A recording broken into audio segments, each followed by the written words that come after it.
Hello बच्चा लोगों, good morning. कैसे हैं आप सब लोग? क्या आप मेरी आवाज सुन पा रहे हैं? ऑडियो वीडियो क्लियर है? बिल्कुल, एक बार मुझे कंफर्म करें।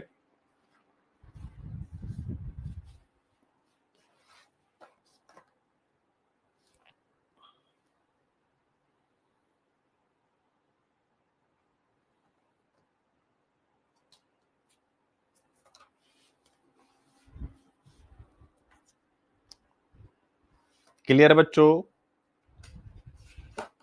ऑल क्लियर, ठीक है। चलिए शुरू किया जाए। सबसे पहले आज एक मोटिवेशन से शुरुआत की जाए, और मोटिवेशन केवल इतना है, कंटिन्यूटी। दो शब्द आप अपनी अपनी कॉपी में लिख लीजिए। भारत की टीम ने जो एशिया कप जीता है, स्वाभाविक रूप से वो क्यों जीता है? स्वाभाविक रूप से इसको बस आप अपने ऊपर लागू कर लीजिए। पहले तो ऑब्वियस है, टीम इंडिया को बधाई कि एक टफ मैच में अपने नर्व को कंट्रोल करते हुए उन्होंने एशिया कप चैंपियनशिप अपने हाथ में रखी है। नर्व कंट्रोल शब्द लिखिएगा, बड़ा महत्वपूर्ण होता है। यानी परिस्थिति कैसी भी हो, अपने आप को बैलेंस रखना है कि अपना टाइम आएगा। इंडिया टीम ने भी वही किया। आप देखें, जो पाकिस्तान की बैटिंग थी, 10 ओवर तक ये लग रहा था कि बहुत अच्छा स्कोर वो लोग ले जाएंगे। सेम वैसे ही जब इंडिया की 10 ओवर तक बैटिंग हो रही थी, तो भी ये लग रहा था कि इंडिया ये मैच लूज कर सकता है। लेकिन बाकी के जो 10 ओवर थे पाकिस्तान की बैटिंग के, उसको इंडिया ने हैंडल कर लिया, अपने हाथ में कर लिया। और ऐसे ही जो लास्ट के 10 ओवर थे, उसको इंडिया ने अपने हाथ में कर लिया बैटिंग में। तो कहने का मतलब है कि कल की जीत से ये सबक है कि अगर आप अपने नर्व को कंट्रोल रखते हैं, अपने मानसिक संतुलन को बनाए रखते हैं, परिस्थिति कैसी भी हो, चाहे प्रीलिम्स एग्जाम की हो, मेंस एग्जाम की हो, इंटरव्यू की हो, कि शुरुआत में 2-4 क्वेश्चन बाउंसर चले गए, आपको लग रहा है कि आप आउट हो जाएंगे, आउट मतलब सिलेक्शन की रेस से, बट आपको अपना पेशेंस बनाए रखना है। आखिरी क्वेश्चन तक आपको लड़ाई करनी है, और अगर आप लड़ेंगे तो ट्रूली आप इंडिया टीम की तरह चैंपियन बनेंगे, और इसी प्रकार का सेलिब्रेशन आप करेंगे अपने साथ। तो पहली चीज तो नर्व कंट्रोल, यानी मानसिक संतुलन, जिस पर मेरा प्रीलिम साइकोलॉजी सेशन भी होता है। तो एक चीज तो हो गया। दूसरी चीज क्या हो गई, जो मैंने कल के मैच से काफी कुछ सीखा अपने लिए भी और आपके लिए भी? कंटिन्यूटी। दूसरी चीज क्या? कंटिन्यूटी। कंटिन्यूटी कि भाई शुरू से खेल रहे हैं, लास्ट तक ढीले नहीं पड़ेंगे। भले हम चैंपियन है, हमारा प्रीलिम्स निकल चुका है, हमारा मेंस निकल चुका है, लेकिन हम ढीले नहीं पड़ेंगे। हम एक चैंपियन की तरह पहला मैच भी खेलेंगे, पूर्ण कमांड एंड कंट्रोल के साथ। दूसरा भी खेलेंगे, तीसरा भी खेलेंगे, चौथा भी खेलेंगे, पांचवा भी, और हम जीत जाएंगे। तो दूसरी चीज आप लोगों को यह सीखनी है, कंटिन्यूटी ब्रेक नहीं होनी चाहिए और कंट्रोल ब्रेक नहीं होना चाहिए, जो इस मैच से मैंने निकाला। और तीसरी चीज जो मैंने निकाली वो ये है कि ये 11 के 11 जो प्लेयर खेल रहे थे, ऐसे ही आपको यूपीएससी पढ़ने के लिए कुल मिला के करंट अफेयर्स को लेकर के 7 सब्जेक्ट मिलते हैं। यानी आपकी टीम में 7 सदस्य हैं, 7 मेंबर हैं, और इंडिया की टीम में 11 मेंबर हैं। प्रीलिम्स अगर आप निकालना चाहते हैं तो आपकी टीम में कितने सदस्य हैं? 7 सदस्य, यानी 7 subject, history, geography, polity, environment, economics, polity, history, current affairs. तो आपके आपकी टीम में 7 प्लेयर है। अब आप देखिए कि कल क्या हुआ कि जो आपके सबसे अच्छे प्लेयर्स थे वो आउट हो गए। ध्यान से समझिएगा। यानी गिल और अभिषेक, खासकर अभिषेक, जिस तरीके से सभी मैचों में उन्होंने स्टार्ट दिया है, उसी के बेस पर इंडिया टीम ने बहुत बड़ा टोटल हमेशा खड़ा किया है इस मैच के हिसाब से, इस टूर्नामेंट के हिसाब से। बट आप देखो कि कल अभिषेक और गिल दोनों सस्ते में निपट ली, वो भी सबसे इंपॉर्टेंट दिन। यानी मान लीजिए 24 मई आपका प्रीलिम्स का एग्जाम हो, और 24 मई आपका प्रीलिम्स का एग्जाम हो, आपने दो विषय इकोनॉमिक्स और पॉलिटी दबा के तैयार किया हो कि इकोनॉमिक्स और पॉलिटी सर एक नंबर का मैं तैयार कर चुका हूं, और पता चले यूपीएससी ने वहां से 10 क्वेश्चन कर दिया, पॉलिटी में 7 क्वेश्चन आया और इकोनॉमिक्स में 12 क्वेश्चन आया। अब क्या होगा कि यानी आप तो ये पढ़ के गए कि यार इकोनॉमिक्स से या हिस्ट्री से, ज्योग्राफी से, एनवायरमेंट, जो भी आपका स्ट्रांग पोर्शन है, 18 क्वेश्चन, 15, 15 to 18 आएगा, लेकिन यूपीएससी ने वहां से केवल 7 क्वेश्चन पूछे। यानी आप शुरू में ही क्या होगा? अब क्या हुआ, अभिषेक और गिल आउट हो गए, तो क्या आप भी आउट हो जाना पसंद करेंगे, या आप क्या करेंगे कि नहीं यार पेशेंस रखना है, लास्ट में अगर पेशेंस रहा तो जीत हमारी होगी, यानी जो और सब्जेक्ट है आखिर मैंने पढ़ा तो है ही, तो चलो इधर कुछ कमी हो रही उधर हम पूरा करने की कोशिश करते हैं, यानी घबराएंगे नहीं, अरे बाप मेरा तो इकोनॉमिक्स और हिस्ट्री या ज्योग्राफी पॉलिटी मैंने इतना पढ़ा था, क्वेश्चन ही नहीं आया। क्योंकि यूपीएससी आपको पता है हर साल किसी एक पेपर में बहुत ज्यादा क्वेश्चन उठा लेता है, किसी एक का कम कर देता है कि नहीं कर देता है, वो चाहे करंट अफेयर्स हो या कुछ भी हो। तो दूसरी चीज आपको ये सीखनी है, ध्यान समझिएगा, दूसरी चीज आपको ये सीखनी है कि आपका कोर जोन अगर आपसे मिस भी होता है तो भी आपको पिच पर डटे रहना है, आप रिजल्ट कर ले जाएंगे तिलक वर्मा की तरह। कल की तिलक वर्मा की इनिंग जिसने भी देखी होगी, ट्रस्ट करिए, मतलब यही टेम्परामेंट और कैलिबर आपको अपने अंदर चाहिए। बंदा हिला नहीं, एक भी गलत शॉट नहीं, और अंत तक खड़े रहने का उसके दिमाग में माइंडसेट था, और बंदा गेम निकाल के लेके गया, नहीं तो गेम निकलता नहीं। तो आप सब में तिलक वर्मा वाला जो परसिवरेंस है, परसिवरेंस यानी दृढ़ता, वो तिलक वर्मा वाली दृढ़ता रहनी चाहिए। तो ये सारी चीजें जो मैंने रीड की है उस एग्जाम मतलब कल के मैच से, वो सब आप लोग अपने जीवन में लागू करिए, यानी यूपीएससी की जर्नी में। सबसे पहला मैंने बोला नर्व कंट्रोल, अपने दिमाग को हमेशा संतुलित रखें, पढ़ाई अच्छी हो ना हो, समझ में आ रहा हो ना हो, बैलेंस रहना है। बैलेंस व्यक्तित्व ही रिजल्ट कर पाता है, पहली चीज ये हो गई। इसके बाद दूसरी चीज मैंने बोला कंटिन्यूटी, तीसरी चीज मैंने बोला कोई कोर नहीं होता, अगर कोर फ्लॉप होता है तो आपको असिस्टेंट अपने मजबूत रखने होंगे। और इसके बाद मैंने बनाया परसिवरेंस यानी दृढ़ता, दृढ़ता जैसे तिलक वर्मा की थी कि हम कर ले जाएंगे, जैसे कुलदीप यादव की थी कि 3 ओवर में कुछ नहीं था, वो सोच लेते कि यार आज तो मेरा दिन नहीं, लेकिन चौथे ओवर में 3 विकेट उन्होंने निकाल दिया। परसिवरेंस किसकी? वरुण चक्रवर्ती की। वरुण चक्रवर्ती ने 2 सबसे इंपॉर्टेंट विकेट निकाले, नहीं तो इंडिया मैच ऑलमोस्ट उसके हाथ से निकल रहा था, यानी वो लोग बहुत ज्यादा रन बना रहे थे स्टार्टिंग में। तो ये 3-4 चीजें थी जो आपको करनी है, कुछ चीजें नहीं करनी है। वो ये आपको याद आया, वो कौन था जो नाच नाच के कर रहा था? हारिस रऊफ। कहां का प्लेयर है? पाकिस्तान का। अब आपको लग रहा होगा कि सर तो अमूमन क्लास में इस टाइप की नौटंकी करते नहीं है, तो ये क्यों कर रहे हैं अभी? ये इसमें भी एक बहुत बड़ा लर्निंग है मेरे बच्चे। आप लोग कमेंट कर रहे हैं, एक बार कमेंट आता रहे, ठीक है।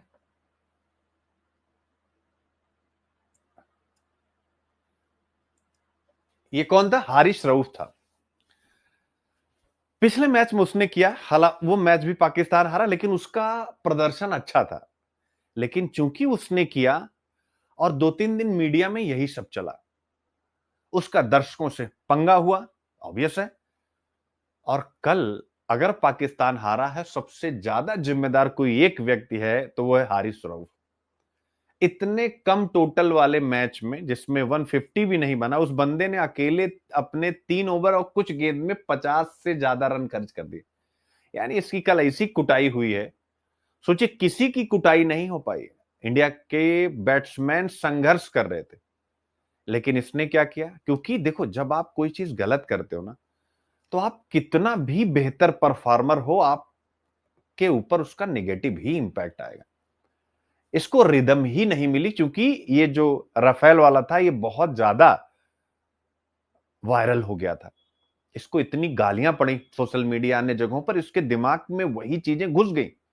और फिर एक चीज और हुआ, हमारे बुमराह साहब ने क्या किया, पहली गेंद पर इसको उड़ा दिया। पहली गेंद पर बुमराह साहब ने इसका ऑफ स्टंप तोड़ दिया, यानी गिरा दिया। और उसके बाद फिर बुमराह साहब ने भी एक बार ऐसे किया बस, यानी तेरा राफेल, हमारा राफेल नहीं घुसा, हमारा राफेल घुसा तुम्हारी टेरिटरी में और उड़ा के तुम्हारे सारे एयरबेस चला आया। और वॉर है तो नुकसान होता है, उससे कोई इनकार कर ही नहीं सकता, कुछ ना कुछ तो नुकसान हमेशा होगा जब युद्ध होंगे। रिजल्ट क्या हुआ? जब वो बॉलिंग करने आया तो बुमराह का वो था, उसके दिमाग पे चढ़ गया कि आज मैं इतने विकेट ले लूंगा, आज मैं इंडियन टीम को उड़ा के रख दूंगा, खत्म कर दूंगा इंडिया की टीम। रिजल्ट क्या हुआ?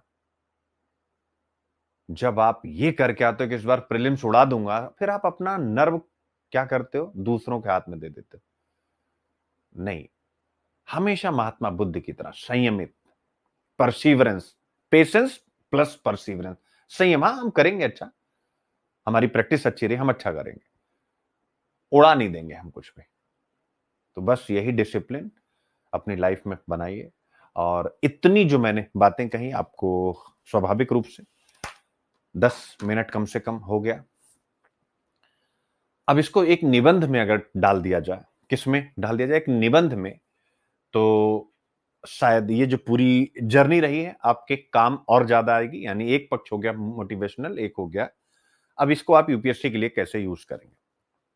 लिख लीजिएगा, निबंध आया था, यूपीएससी आपसे पूछा था, अनुशासन का अर्थ है सफलता, अराजकता का अर्थ है विनाश। यानी डिसिप्लिन है तो सक्सेस है, क्योस है तो फेलियर है। फिर से, अनुशासन का अर्थ है सफलता, अराजकता का अर्थ है विनाश। आप इस निबंध की भूमिका लिखिए।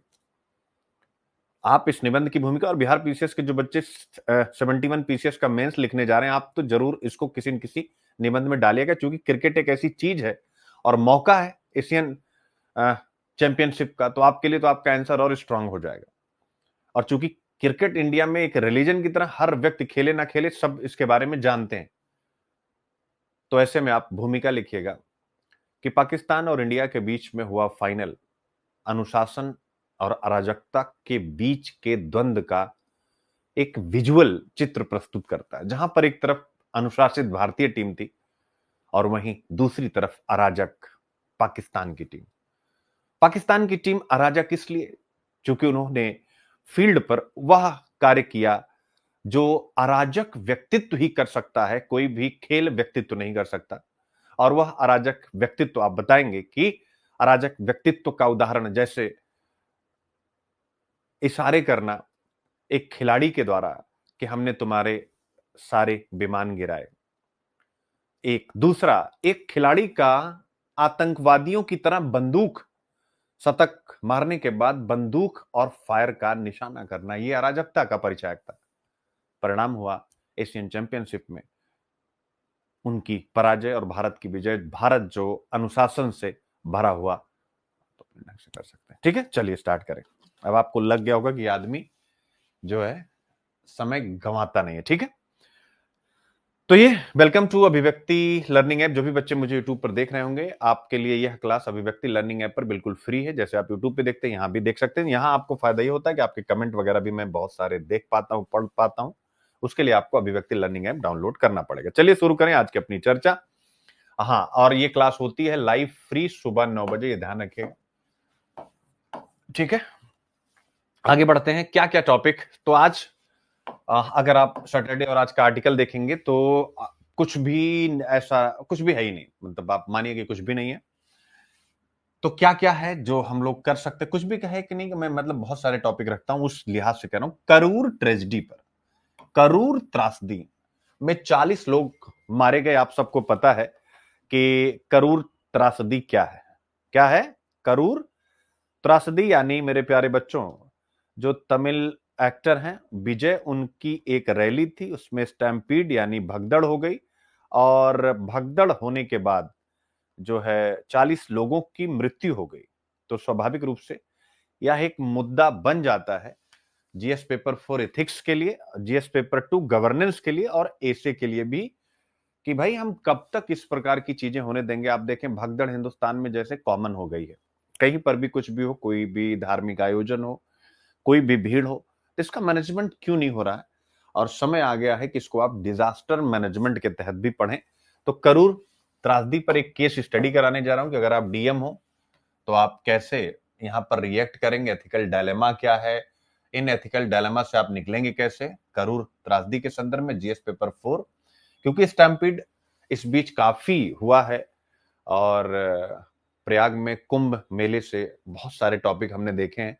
में भी केस स्टडी में आपसे पूछा जाए 2026 के जो भी बच्चे हैं, जीएस पेपर 2 ऑब्वियस है, गवर्नेंस कैसे फेल हो जाता है ऐसे समय पर, और ऐसे कोई भी आपदा या उससे रिलेटेड कुछ भी हम बात कर रहे हैं, पॉलिसी मेकिंग में बात कर रहे हैं, क्राउड मैनेजमेंट के बारे में कुछ लिख रहे हैं, तो आप यहां से यूज कर सकेंगे।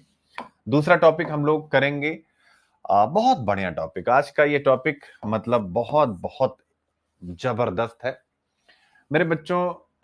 आप लोगों ने एक फिलोसफर रहे हैं फ्रेडरिक एंगल्स, उनका नाम सुना हो, कार्ल मार्क्स के साथ उनका नाम बहुत आता है।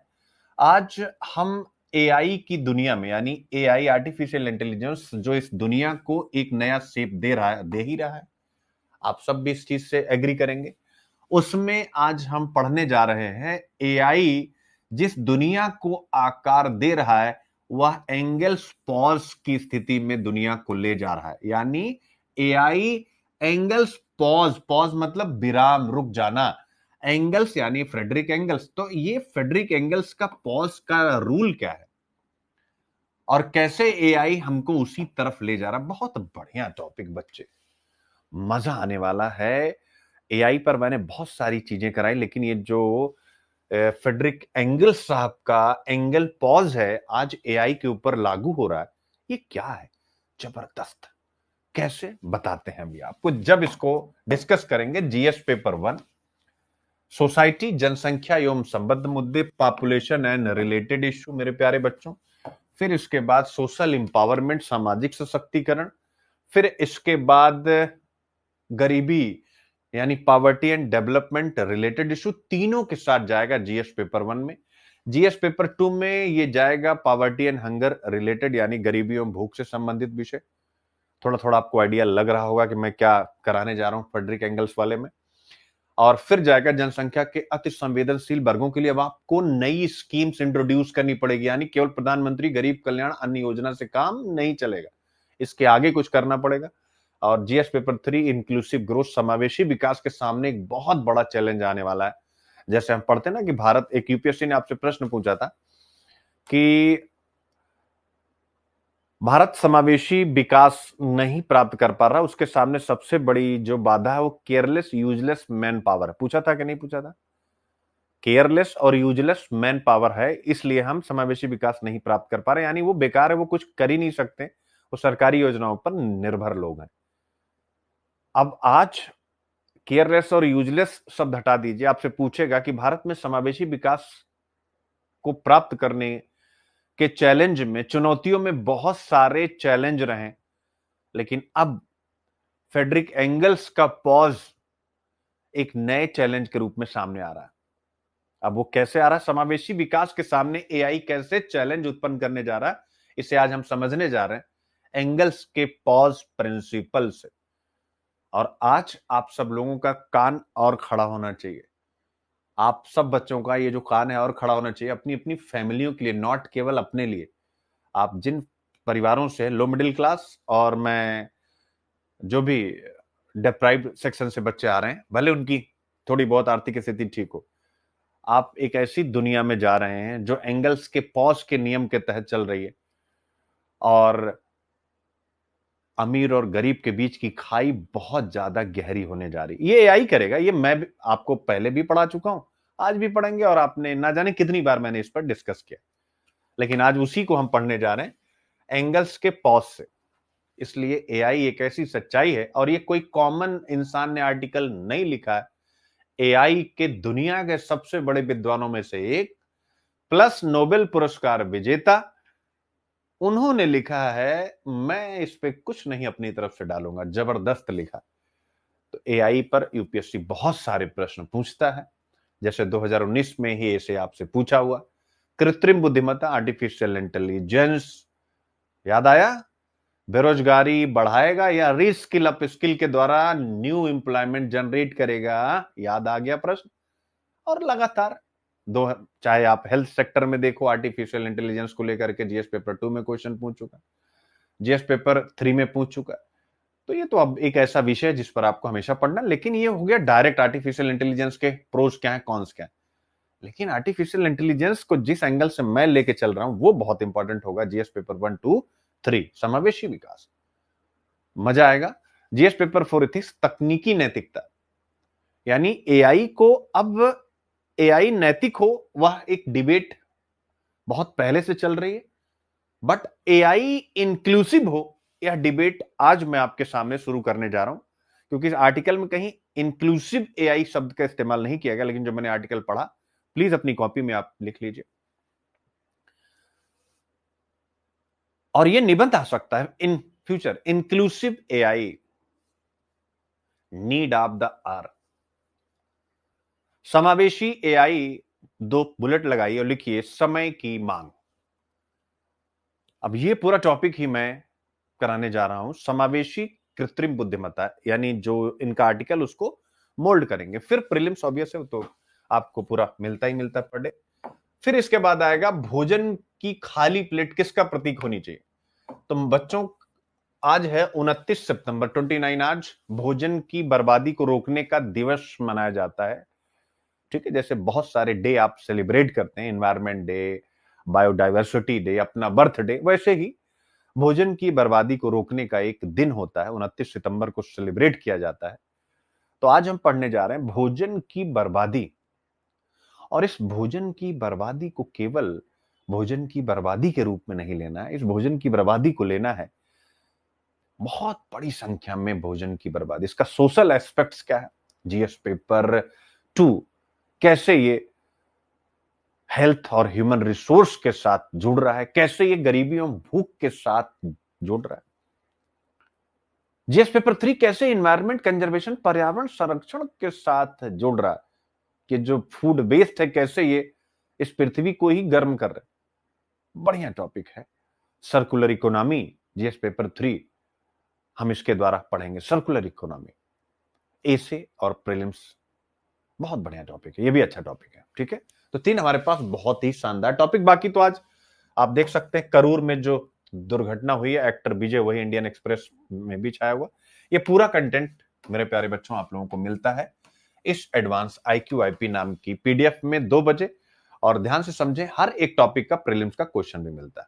ठीक है, बाकी आप सब में से कोई भी बच्चा अगर पर्सनल मेंटरशिप चाहता है तो पर्सनलाइज्ड एडॉप्टिव लर्निंग, यानी हर एक बच्चे के हिसाब से कस्टमाइज प्लान मैं बनाता हूं, आप सब मेरा ले सकते हैं। और यही है पर्सनल मेंटरशिप प्रोग्राम। आप देख सकते हैं स्टूडेंट की डिटेल, फिर उसके बाद ये सब मैं करता हूं, याद रखिएगा टीम नहीं करती है। परफॉर्मेंस इवैल्यूएशन, और फिर उसके बाद हर एक विषय, pre mains optional, weekly task and monthly task. तो अभी ऑफलाइन जो बच्चे आ रहे हैं, आप सब किसी से भी पूछ सकते हैं, जो भी ऑफलाइन मेंटरशिप लिए हैं, ये सबके ऊपर प्रोसेस स्टार्ट हो चुकी है। ऑनलाइन वालों को कल से स्टार्ट करूंगा, यानी जो बच्चे ले चुके हैं उनकी बात मैं कर रहा हूं। फिर इसके बाद मेंटर्स फीडबैक का एक कॉलम होता है, और फिर आपके पेरेंट्स का सिग्नेचर होता है। और हर महीने का ये आपको मैं भेजता हूं, फिर आप मुझे सबमिट करते हैं, फिर नेक्स्ट महीने का फिर आप सबमिट करते हैं। और डेली आप मेरे साथ, यानी मेरे फोन पर मेरे साथ कनेक्ट होते हैं अपने डाउट्स के साथ एंड अन्य सभी चीजों के साथ। चलिए, करूर दुर्घटना में मरने वालों की संख्या बढ़ी, भगदड़ क्यों होती है, भारत में इतनी ज्यादा भगदड़ क्यों होती है, करूर त्रासदी में मृतकों की संख्या हुई 40। ठीक है बच्चे, अब यही है तमिलनाडु के करूर जिले में टीवी के जो पार्टी है, तमिल के सुपरस्टार अभिनेता विजय, वो राजनीति में चले गए हैं, यानी पॉलिटिक्स में वो इलेक्शन लड़ेंगे। और उन्होंने एक पॉलिटिकल रैली की, उसमें स्टैम्पीड हो गया, यानी भीड़ हो गया, सॉरी भगदड़ हो गया। लगभग 40 लोगों की मृत्यु हो चुकी है। उसी विषय पर यहां पर लिखा गया है, सच इंसिडेंट, यानी ऐसे इंसिडेंट्स फ्रीक्वेंटली इंडिया में होते हैं। कहां पर, अगर कोई रिलीजियस फेयर लगा हो, जैसे मैंने प्रयागराज का जिक्र किया था, वहां पर जो भगदड़ हुई थी, और भी अन्य जगहों पर, तो जो भी धार्मिक मेले होते हैं वहां हो जाता है, या रेलवे स्टेशन पर हो जाता है, या जो भी खेल आयोजन होते हैं वहां पर हो जाता है, और राजनीतिक रैलियों में। तो ये चारों याद रखिएगा, कहां कहां स्टैम्पीड होने के चांसेस सबसे ज्यादा होते हैं। ये चारों पॉइंट याद रखिएगा। तो आपको लगेगा कि सर ये चारों पॉइंट आप याद क्यों करा रहे हैं, धार्मिक मेले, रेलवे स्टेशन, खेल आयोजन और राजनीतिक रैलियां। आप कहेंगे सर ये चार, ये इसलिए क्योंकि स्टैम्पीड पर, जैसे हम मान लीजिए अभी एक केस स्टडी आपको देने जा रहे हैं, तो जब उस केस स्टडी को आप सॉल्व करेंगे, उसका आंसर भी हमें हमारी ओर से मिलता है, लेकिन पहले मैं यही चाहता हूं कि आप स्वयं उसको सॉल्व करना सीखें। तो जैसे मान लीजिए आप डीएम हैं, और भगदड़ पर आप एक केस स्टडी सॉल्व कर रहे हैं अपने एरिया में। मान लीजिए आप सब करूर डिस्ट्रिक्ट के डीएम हैं। तो जब आप तात्कालिक जो भी शॉर्ट टर्म सोल्यूशन है वो सारी बातें आप कर लेंगे, एथिकल इश्यूज सारे आप डिस्कस कर लेंगे, फिर आप लिखते हैं कि इसका एक लॉन्ग टर्म सोल्यूशन होना चाहिए। तो जब दीर्घकालिक समाधान यानी लॉन्ग टर्म सोल्यूशन की हम बात करेंगे, तो फिर हम क्या करेंगे, एज अ डिस्ट्रिक्ट मजिस्ट्रेट या एज अ पुलिस सुपरिटेंडेंट, यानी सुपरिटेंडेंट ऑफ पुलिस, आप लिखेंगे कि मैं अपने जिले में क्या कराऊंगा। 4 स्थान यानी 4 प्लेसेस ऐसे हैं जिनकी लगातार ऑडिटिंग कराता रहूंगा कि भाई जो भी अगर कोई धार्मिक मेला आगे होने वाला है तो पिछले मेले का जो भी रिकॉर्ड अवेलेबल है कि भीड़ कितनी हो सकती है, वह जो एरिया है उसका ज्योग्राफिकल जो विस्तार है यानी लंबाई चौड़ाई कितनी है, जहां पर आएगी कितने लोगों के आने की संभावना है। तो आप लिखेंगे कि धार्मिक मेलों में मैं यही व्यवस्था करूंगा, रेलवे स्टेशन को भी मैं इसी प्रकार से देखूंगा, खेल आयोजन और राजनीतिक रैलियां। तो ये चारों पॉइंट आपको लिखना होगा, तो आपको ये लग जाए, मतलब एग्जामिनर को लगेगा कि इसने भगदड़ के 4 वो सबसे इंपॉर्टेंट प्लेसेस को पकड़ा हुआ है। इसका मतलब ये जब डीएम बनेगा, एसपी बनेगा या बनेगी, तो स्वाभाविक है इसका जो क्राउड मैनेजमेंट सिस्टम है वो मजबूत होगा। इसलिए मैंने कहा चारों पॉइंट याद रख लीजिएगा। फिर इसके बाद एनसीआरबी का डेटा है जो ये हमें बताता है कि भाई 2026 में आप इस पर केस स्टडी के लिए तैयार रह सकते हैं, यानी केस स्टडी जीएस पेपर 4 में पूछ सकती है। एनसीआरबी डेटा कहता है 2002 से 22 में लगभग 3000 से ज्यादा लोग भीड़ ये भगदड़ में मर चुके हैं। 3000 से ज्यादा, ये इट्स अ बिग अमाउंट। क्योंकि इंडिया में बहुत बड़ी आबादी है तो उतना ज्यादा ये मैटर नहीं करता लोगों के लिए, बट बहुत गहरी चीज होती। 3000 मतलब 3000 परिवार। स्वाभाविक है। अब इसको अगर हम देखें तो हमारे सामने मैंने इसको जीएस पेपर 4 इथिक्स में यूनिट नंबर 6 लगाया है, public and civil services value and ethics in public administration. क्या इस प्रकार की भगदड़ हो जाना वहां के प्रशासन के ऊपर एक प्रश्न है कि नहीं? वहां के प्रशासन की कार्यशैली पर कितनी छोटी सी जगह पर इतने लोगों को आप आने कैसे दे सकते हैं? बहुत सारी चीजें होती ना, केवल इसलिए कि वो एक्टर है। आप स्वयं चिंतन कीजिए कि एक एक्टर है, इतनी छोटी जगह कम था, लोग ज्यादा थे, तो प्रशासन ने कैसे अनुमति दी कि आप यहां कर सकते हैं? इसके साथ साथ अगर प्रशासन ने अनुमति दी तो उस अनुमति के अकॉर्डिंग उन्होंने एडमिनिस्ट्रेटिव मैनेजमेंट क्यों नहीं चलाया? और अगर भीड़ ज्यादा हो रही थी तो स्वाभाविक रूप से उन्होंने मंच से कुछ चीजें कहलवाई क्यों नहीं कि आप सब लोग कैसे कैसे शांत रहे? क्यों बहुत बड़ा प्रशासनिक तबका वहां लगाया नहीं, यानी पुलिस और पुलिस के अलावा भी जो आर्म्ड फोर्सेस हैं? तो जब ऐसा उन्होंने नहीं किया, घटना घट गई, तो यही है ethical concern and dilemma in government and institutions. ठीक है ना? तो public and civil services values and ethics in public administration आपके सामने मुद्दा आके खड़ा हो जाता है। फिर इसके बाद गवर्नेंस, ऑब्वियस है। गवर्नेंस यानी यहां पर ये यूनिट गलत लग गई है, इसको आप ठीक कर लीजिएगा। अभी 2 बजे हमारी टीम इसको ठीक कर देगी। मैंने यहां पर यूनिट बताई थी, यानी गवर्नेंस वाली जो यूनिट है, गवर्नमेंट पॉलिसी वाली नहीं, ठीक है? तो गवर्नेंस वाली यूनिट आ जाएगी कि ये गवर्नेंस का एक फेलियर है। अगर किसी भी क्षेत्र में गुड गवर्नेंस है तो इस प्रकार की घटना नहीं होनी चाहिए, ठीक है ना? लॉ एंड ऑर्डर वगैरह से जुड़े प्रश्न आएंगे। और एक यूनिट इसमें और आएगी जिसका नाम है लोकतंत्र में सिविल सेवाओं की भूमिका। तो आप देख सकते हैं लोकतंत्र में राजनीतिक रैलियां होंगी, लेकिन सिविल सेवक किस प्रकार से इन रैलियों का मैनेजमेंट करेंगे, यह एक बड़ा मुद्दा है। और करूर मामले में सिविल सर्वेंट स्वाभाविक रूप से फेल रहे हैं। Point is clear? और ना जाने कितने लोग घायल हुए हैं, सबसे बड़ी बात यह है। और अपने यहां डेटा कैसे आता है आप सबको पता ही पता। अब एक बार ये सारी चीजें होंगी, ठीक है? अब जरा एक बार ये केस स्टडी देखिए, फिर मैं टॉपिक जब आपको कराऊंगा तो चीजें और बेहतर ढंग से आपके सामने आएंगी। आपके जिले में, यानी आप मेंस लिख रहे हैं, एक बड़े धार्मिक और राजनीतिक आयोजन के दौरान अचानक अफवाह फैलने से भगदड़ मच जाती है। अफवाह कैसे भी फैल सकती है? During a large religious come political gathering in your district, a sudden rumour triggers a stampede.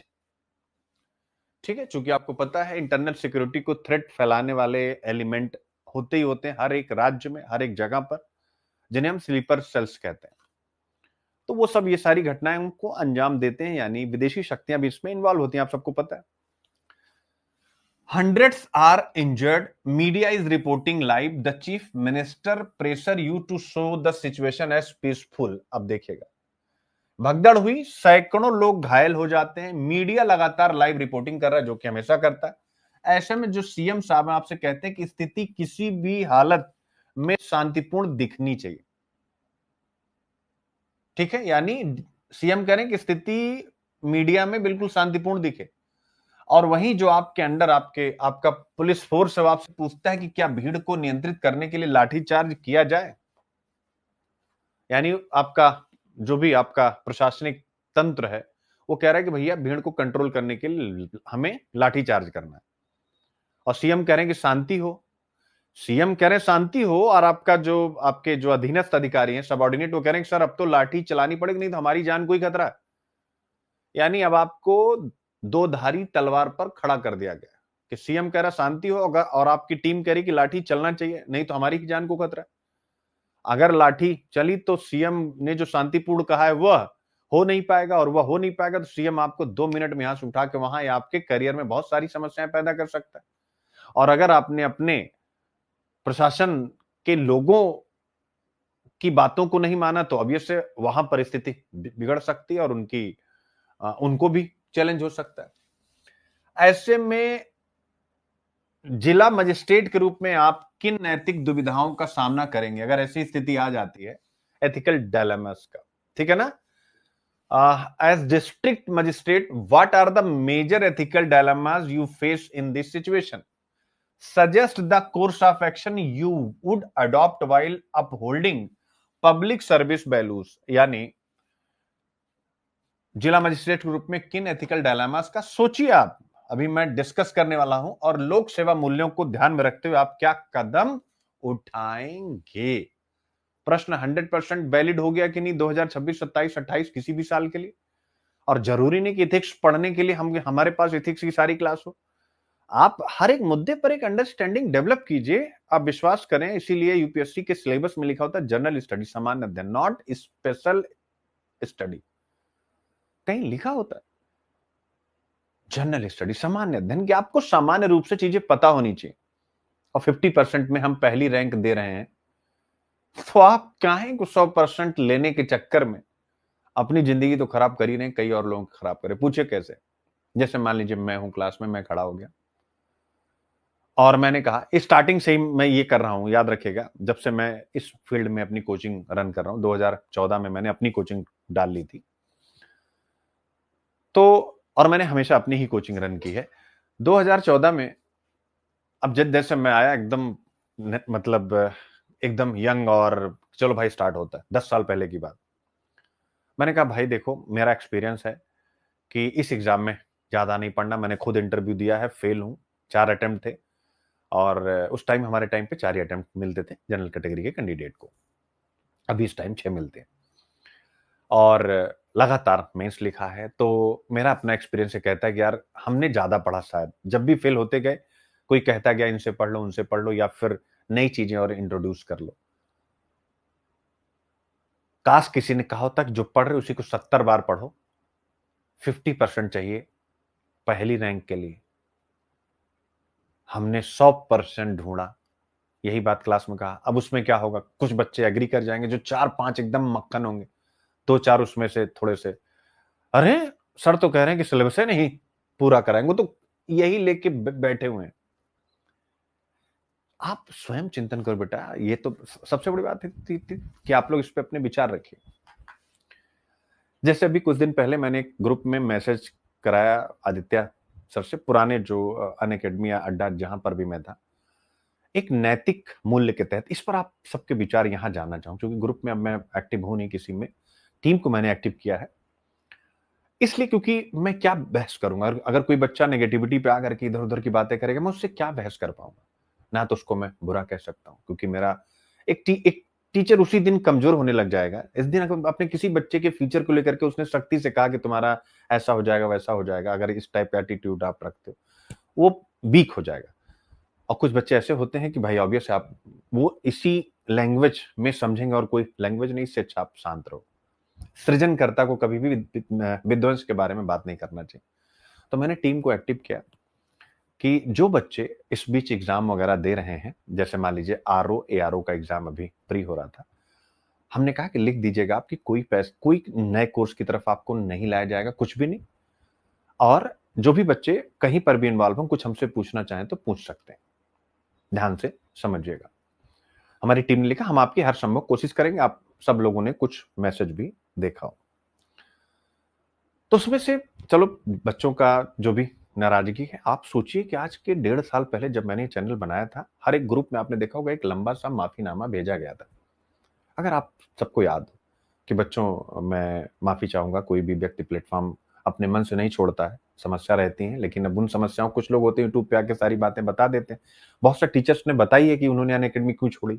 तो शायद मेरे भी कुछ वैसे रीजन है, लेकिन मैंने कभी डिस्कस नहीं किया, क्योंकि मैं हमेशा से जो उद्यमी है और जो उद्यम, उनका सम्मान करता हूं, क्योंकि यार वो चारों फैक्टर को रन करते हैं। हम अपने स्वार्थ के लिए चार फैक्टर, चलो कुछ कमियां सब में होती है, लेकिन वो लैंड, लेबर, रॉ मटेरियल वही लोग आगे कर सकते हैं। अगर वो डूब जाएंगे तो सिस्टम डूब जाएगा। इस चीज को मैं अच्छे से समझता हूं। तो उसमें से जैसे एक बच्चा जिसने पर्सनल मेंटरशिप के बारे में लिखा कि मैंने तो इनकी पर्सनल मेंटरशिप भी ली थी। आप विश्वास करोगे, 15 से 20 दिन पहले मैंने उसको खुद मैसेज किया था। मुझे याद था ये 3 साल पहले, 4 साल पहले, कि बेटे तुम्हारी कैसी चल रही तैयारी and so on so on. उसने मुझे मैसेज भी रिप्लाई किया। लेकिन अब जब हमारी टीम ने, आदित्य सर ने कनेक्ट करने की कोशिश की, तो नेगेटिव मैसेज आया। अभी इसी पे अगर मुझे कहना हो कि यार उसी मेंटरशिप से रिदम ने 2 बार सिलेक्शन लिया, आईएएस बनी, प्रॉपर आईएएस बनी। राज पटेल तो शुरू से मेंटरशिप में ही है, चिंतन कीजिए। और सक्सेस रेशियो के हिसाब से अगर आप देखोगे तो 5 लाख बच्चे जो सीरियस बैठ रहे हैं, सेलेक्ट होते हैं केवल 1,000। और 1,000 में भी नए बच्चे बहुत कम होते हैं। समझ पा रहे हैं आप? तो कहने का मेरा जो यहां पर पूरा आशय है, वो आशय ये है कि अगर आप सेलेक्ट होना चाहते हैं, आपको लगे रहना पड़ेगा। एक दो नेगेटिव के साथ कनेक्ट नहीं होना। आपको अगर अपनी सक्सेस चाहिए, आप विश्वास करें, कल को आपकी लाइफ में अगर कुछ भी डाउनफॉल आता है, तो क्या वो लोग जिनके साथ आप कनेक्ट, वो साथ देंगे? ये आपके माता पिता या आपका टीचर, अगर आप उससे कनेक्ट करेंगे, वो कभी भी आपको कोई गलत सलाह नहीं देगा। चिंतन कीजिए आप इस बात पर, क्या मैं सही कह रहा हूं कि नहीं कह रहा हूं। और उसी से मुझे 2 बच्चे मिले हैं जो आरओ एआरओ का मेंस देने जा रहे हैं। कल उनकी डिटेल लगाऊंगा, आज उनको कंटेंट पहले भेज दिया जाए वहीं से। यानी हमने जो अटेम्प्ट किया एसके लाइफ ग्रुप के बच्चों के लिए, और जो अड्डा पे बच्चे, तो उसी में से 2 बच्चे आरओ एआरओ का मेंस लिख रहे हैं। उन्होंने कहा कि सर, हमें एसे का पूरा नोट्स चाहिए। और आदित्य सर ने एक बच्चे को पूरा जितना अपना एसे का नोट्स था, बिना एक पैसा लिए हमने भेज दिया है। दूसरा बच्चा जो लड़की है, आज उसको भेज दिया जाएगा। फिर दोनों बच्चों का मैसेज के साथ कि सर, मैं इसके लाइव कोर्ट से हूं, मेरा आरओ आरओ निकला है, मेरा ये एग्जाम निकला, हमें ये नोट्स चाहिए। यार लोग देखते तक नहीं है। समझ पा रहे हैं आप? और ऐसा नहीं कि उन प्लेटफॉर्म्स पे बहुत अच्छे अच्छे टीचर रहे, तब भी मैं अपनी रिस्पॉन्सिबिलिटी ले रहा हूं। जबकि वहां पर तो अच्छे टीचर पढ़ा रहे हैं ना, सारा कोर्स उन्होंने कंप्लीट करा है। लेकिन तब भी मैं अपनी जिम्मेदारी ले रहा हूं। बच्चों ने, जो बच्चे मेरे ट्रस्ट पर आए, तो ये इसलिए मैंने उन ग्रुप्स में डलवा। इसलिए आपसे कहा कि पॉजिटिव रहना चाहिए। 50% पर पहली रैंक है, तो 200% काहे पढ़ रहे हो? कितना आसान होता है ना बच्चों, ये कह देना। ध्यान से समझिए, कितना आसान होता है ये कह देना कि मैंने इनसे पर्सनल मेंटरशिप ली थी। अब बेटा क्या सिखाता हूं मैं, आप सबसे पूछना चाहता हूं। यही सिखाता हूं ना कि बेटे 3 सब्जेक्ट हैं ऑप्शनल, इथिक्स, ऐसे। मैं ऑनेस्टी से कह रहा हूं, ऑप्शनल आपको पता है भयानक रूप से कंप्लीट हुआ। एक बार सारे बच्चे कमेंट करें, चाहे अनअकैडमी पर, चाहे अड्डा पर, ऑप्शनल कंप्लीट हुआ कि नहीं हुआ? एक बार आप कमेंट करें। इसके बाद, ये मैं कोई सफाई के लिए नहीं, बस आपको बता रहा हूं कि आपको कैसे पॉजिटिव रहना है यार। एथिक्स और ऐसे तो कोई भी बच्चा, नगमा, हाँ बिल्कुल, आप मेरे स्टार्टिंग से अनअकैडमी से स्टूडेंट हो, आप कह रहे हो हाँ सर, सारे बच्चे कह रहे हैं। अब आपको क्या करना है, मुझे कोसने की बजाय, एथिक्स और ऐसे भी भयानक रूप से हुआ। मैं कहता हूं जो बच्चे मुझे किसी प्लेटफॉर्म पर नहीं पढ़े, वो यूट्यूब पर मेरा एथिक्स का लेक्चर देख करके पढ़ सकते। और बहुत बच्चों ने पढ़ा, वो पास हुए। एथिक्स और ऐसे मैं बच्चे वो वीडियो डालता नहीं हूं। बिहार पीसीएस में जो बच्चे पास होते हैं ना, इतने अच्छे होते हैं, ऐसा आते हैं कि मतलब मैं सच बता रहा हूं, बच्चे ऐसे लेट जाते, गुरुजी गुरुजी आपने कहां से कहां पर पहुंचा दिया हमें। तो ये होते हैं स्टूडेंट्स। अब एक बार आए उसके बाद उनकी अपनी लाइफ, कोई एसडीएम है, कोई क्या है, कोई क्या है। तो आप सोचो वो यूट्यूब से पढ़ करके सेलेक्ट हो जा रहे तो प्लीज बी पॉजिटिव, हमारा यूज कीजिए। अगर आपको लगता है कि हमने आपका यूज कर लिया है, हर एक बच्चे से कह रहा हूं, प्लीज हमारा यूज कीजिए। हम स्वयं कह रहे हैं। और स्ट्रेटजी ना तब बदली थी ना आज बदली, वही ऑप्शनल इथिक्स ए से भगवान, आईक्यू आईपी भगवान। आप मुझे बताओ, आईक्यू आईपी कभी रुका? कभी यूट्यूब, और अगर ऐप पर भी आया तो ₹99 में आया। आप मुझे बताएं, क्या ये आपकी रेंज में है कि नहीं? यानी अगर आप आईक्यू आईपी ही पढ़ते हैं तो आपकी अंडरस्टैंडिंग कभी कमजोर नहीं पड़ेगी। ऑप्शनल इथिक्स से आप रिवाइज करिए और उसके बाद आप सिलेक्शन की तरफ जाइए। 50% में ही सब पास हो रहे। सो प्लीज मेरे बच्चों, हमेशा 50% पर कमांड ऐसा बनाइए कि लिखेंगे तो गुरु एक नंबर नहीं जाएगा। लाइफ आपकी चेंज हो जाएगी। प्रीलिम्स हो, मेंस हो, ऑप्शनल हो, पढ़ना सब, लेकिन ऐसा कमांड हो कि 50% मार्क्स हम उठा ले जाएंगे। 70% मार्क्स की जरूरत नहीं है, 100% मार्क्स की जरूरत नहीं। ठीक है? और टीचर्स अगर आपको यूज करें तो आप उनका यूज करिए। 3 साल पर सर, एक मैसेज आया हमारे पास, हमारी टीम के पास, सर हमने 3 साल पहले आपकी मेंटरशिप ली थी सर, 2 साल हो गया, अभी सर रिजल्ट नहीं हुआ, आगे का कुछ बताएं सर, क्या करना है? या तो मुझसे अच्छा विकल्प आपके पास आ जाए, देन आप फिर मेरी खूब आलोचना कीजिए कि हम इनके पास गए, इन्होंने मेरी जिंदगी ही बदल दी, देन आप आलोचना करने के हकदार है। लेकिन जब मार्केट में विकल्प नहीं है और आपने एक व्यक्ति पर विश्वास करके एक बार उसके साथ लंबा कनेक्शन बनाया, तो उसको थोड़ा 2 4 6 साल चलने दीजिए। क्या बच्चों गलत कह रहा हूं मैं? तो प्लीज 50%, यानी आज ये जो केस स्टडी है यहीं खत्म हो जानी चाहिए। क्या हो जानी चाहिए? ये केस स्टडी। अब ये नहीं सोचना जब हम जीएस पेपर 4 की क्लास लेंगे फिर हमको केस स्टडी आएगी, नहीं। आपको ये केस स्टडी अभी आएगी और मेरे इस लेक्चर के बाद आएगी, और आप इस पर प्रैक्टिस करेंगे, फिर इसका आंसर भी हम देंगे, और फिर आप कहेंगे कि सर अब क्राउड मैनेजमेंट पर कोई केस स्टडी ऐसी आ गई, मुझसे अच्छा 250 वर्ड्स में कोई लिखेगा नहीं। This is the attitude, this is the confidence, perseverance, continuity, passion, जो भी आपको भी मैंने स्टार्टिंग में बताया। करेंगे आप लोग ऐसा? ये होता है मेरे बच्चे।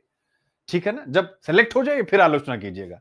पहले एक बार सेलेक्ट हो जाइए, फिर आप बताइएगा कि सुनील सर की वजह से 1 साल मेरा खराब हो गया था। मैं एक्सेप्ट कर लूंगा, क्या भाई, मैं भी एक इंसान हूं, अध्यापक हूं, मेहनत कर रहा था, हो सकता है कि मेरी कुछ कमियां, लेकिन सेलेक्ट हो जाइए ना। ठीक है? तो ये, और खासकर मेरे जैसे अध्यापक से जो स्वाभाविक अपने नेचर में विनम्र है, उनके साथ नहीं। आपको उनका यूज करना चाहिए, आपको पढ़ना चाहिए। ठीक है? ये सबसे इंपॉर्टेंट चीज होती है। ठीक है बच्चे? चलिए, तो ये प्रश्न आपके सामने आया। इतना बड़ा लेक्चर केवल इसलिए कि आज सब लोग कल मुझे मैसेज करेंगे कि सर ये केस स्टडी जो आपने आंसर में दी, आंसर अभी हमारी तरफ से आपको मिलता ही पता, उसके पहले ही आपके लेक्चर के बाद इस केस स्टडी को मैंने रस की तरह निचोड़ लिया था। और फिर देखिए आपकी लाइफ कैसे बदल जाती है मेरे प्यारे बच्चों। ठीक है? चलिए, तो इस टॉपिक को मैं थोड़ा सा आपको एलोबरेट कर देता हूं, कुछ इनोवेटिव आइडियाज आपके सामने रख देता हूं, और फिर हम लोग पढ़ेंगे मेरा जो फेडरिक एंगल्स वाला जो आर्टिकल है, मेरा बड़ा फेवरेट है। मुझे बड़ी, सच बता रहा हूं, ये जो फेडरिक एंगल्स वाला आया ना सवेरे, अरे यार, सवेरे सवेरे तो मुझे एकदम खुशी मिल गई। मैंने कहा यार चलो आज कुछ नया सीखने को मिला। क्योंकि आपको लगता है कि मैं आपको केवल पढ़ाता हूं, नहीं बच्चे, मैं जिन लोगों के साथ संगठन में बातचीत करता हूं किसी भी विषय पर, एक बार के लिए सन्न हो जाते हैं कि बंदा हर एक विषय पर इतना गहरा कैसे हो सकता है। तो मुझे मजा आता है कि यार रोज कुछ ना कुछ ऐसा मिल जाए। तो बस यही आदत आपको भी डेवलप कराना चाह रहा हूं। ठीक है? तो मेरे प्यारे बच्चों, अगर इस टॉपिक को हम देखते हैं तो सबसे पहले, ठीक है, जीएस पेपर 4 के एंगल से ही देखेंगे, ठीक है। जीएस पेपर 4 ऑब्वियस है, नैतिकता यानी एथिक्स और पब्लिक सर्विस वैल्यू।